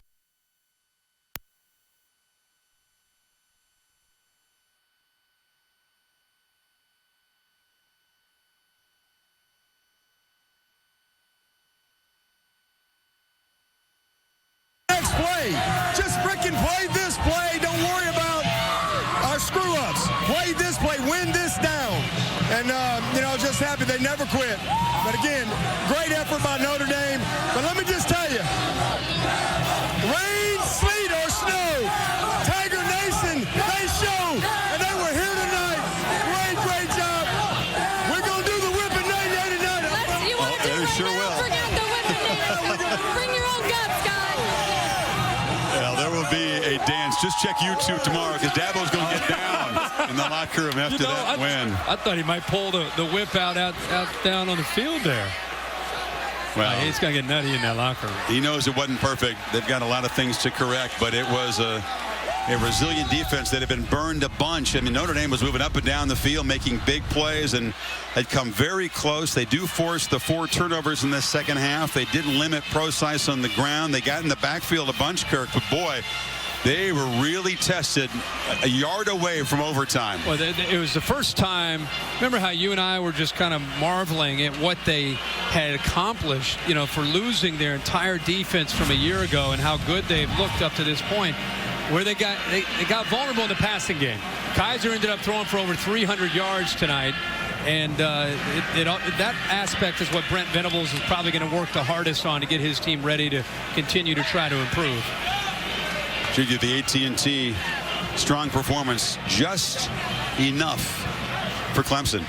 You know what? When Notre Dame visits Clemson, it's only happened twice, but the last 4 decades, it's going to come down to the finish. Joe Montana just got it done the last time the Irish were here, and Deshaun Kaiser came very close to a comeback that would have joined that long list of Notre Dame lore, just a yard short there. That's something they can build on too, I think, this team, even though it's a loss. Yeah, and I think you're exactly right. This is going to be a wacky year in college football. All you have to do is look at last weekend, and especially today, look at some of the scores. It's going to be one of those years where the committee is going to have to really do their homework. It's not going to be as clean as it was, even though there was some controversy last year. Notre Dame's not out of this thing. I mean, if they can regroup and learn from this, they're going to be just fine. And for Clemson as well, I mean, Clemson's a football team that, they've got a quarterback, they've got a defense that they can be proud of, but they've got enough that they can learn from today and continue to try to grow and just keep, as he said, we're 4-0. They're going to hand us the trophy tonight. We're 4-0. No, they now have to play 8 more games in 8 weeks. They had the long time off before this game, but it's going to be a grind and no weeks off for the Clemson Tigers as they head into the ACC schedule. Florida State does come here early November, a team that's had their number in recent years. Another look at the stop by the Tiger defense on the 2-pointer. Look at Dodd. He kind of sets the point on the edge, doesn't let Kaiser get outside, and then the rest of that defensive line and the linebackers are there to clean it up. But really give Kevin Dodd a lot of credit for holding the point on the outside. And that defensive line, when they had to turn it up tonight, they did for the most part. We will never know what would have happened had that conversion been good. This thing would have headed to overtime because Notre Dame would have brought a whole lot of momentum into it. Well, the party on a rainy night in Death Valley is just getting started here as Clemson holds on 24-22 over the Fighting Irish. Hope you enjoyed tonight's game. It was produced by Bill Bonnell, directed by Derek Mobley. For Kirk Herbstreit, Heather Cox, and our entire crew, which worked beautifully in these tough conditions tonight, I'm Chris Fowler. The Ford Wrap-Up Show is coming up right now. Cassidy? All right, Adam, thank you very much. Coming up in the BMW halftime report, an absolute wild finish in Death Valley. Notre Dame furious rally, but Clemson holds on for the victory. Also, Bama all over Georgia, crazy win for the Buckeyes, and Charlie Strong's in trouble. We also took a vote, Adam. We all agree. You're the man. Can we please have some college football now? A lot of big-time matchups on paper Saturday. We start Notre Dame, Clemson. Game day was there. So was the weather. So was the rock. What an atmosphere. And the rain. I told you there was rain. And apparently, all the fans buying in. Early Clemson getting off to a quick start. Already up 7-0. Deshaun Watson. Artavis Scott, touchdown. And just like that, the Tigers up 14-0. They were a 3-point favorite in this game, by the way. Notre Dame, they would keep fighting. They would not go away. 24-9 into the fourth. Deshaun Kaiser to Chris Brown, 33 yards up the sideline. Notre Dame finally able to move the chains later in the drive. Kaiser calling his own number. lowers the shoulder, touchdown, 24-16. Two-point conversion, no good, but Notre Dame gets it back. Inside the red zone again, Kaiser, Brown, first down, wait! Boom! My goodness. Brian Kelly can't believe that his guy put it on the ground. 4 turnovers in the yucky weather. But Clemson, all they need is a first down to salt the game away. Watson can't get it. Clemson would be forced to punt. So, no timeouts, but enough clock. Kaiser, CJ Procise. He also fumbled a couple of times, but this time he gets it inside the 2. Next play, 12 seconds to go. You can't run it. You got to throw it. Look at Torrey Hunter Jr. Gorgeous play, Max. You remember this play against Florida State a year ago. It worked this time. Yeah, they called a pick. This time they did not, but the 2-point conversion, no good. Dabo Swinney overcome with emotion. Look at it again. It was all about the power of the defensive line pushing Notre Dame back. It took all 60 minutes to get it done. They faced just one more ranked opponent this entire season. But for now, Dabo Swinney at his finest. Congratulations. What does this kind of a win do for your program? Well, it makes us 4-0, and it keeps us on track for what we're trying to do, and that's, have a great season. Hey, hats off to Notre Dame. We had them down. They fought back. That's what great teams do. Well coached. But, man, I'm just so proud of our team. That's what it's all about. It ain't always perfect. But what I told them tonight was, listen, we give you scholarships. We give you, stipends and meals and a place to live. We give you nice uniforms. I can't give you guts, and I can't give you heart. And tonight, hey, it was BYOG, bring your own guts. And they brought some guts and some heart, and they never quit to the last play. And thank you to the good Lord and my dad who was with me tonight. Coach, on that final drive, when your defense stopped that 2-point conversion, you went to the ground. You slapped the ground. What was going through your mind at that moment? I'm just so proud of my team. That's what we talk about. I told them, just play the next play. Just freaking play this play. Don't worry about our screw-ups. Play this play. Win this down. And, just happy they never quit. But again, great effort by Notre Dame. But let me just tell you, rain, sleet, or snow, Tiger Nation, they show. And they were here tonight. Great job. We're going to do the whipping night tonight. You want to do it right sure now? will. Bring out the whipping night. Bring your own guts, guys. My goodness. One of the all-time greats ever. BYOG. All right, Coach Swinney notched his 5th career win over an AP top 10 opponent Saturday, the most ever by a Clemson coach. In fact, when facing non-conference top 10 teams, Dabo's only lost with Clemson 2013. The win over the Fighting Irish extended the Tigers' home win streak to 12, the 3rd longest win streak in school history.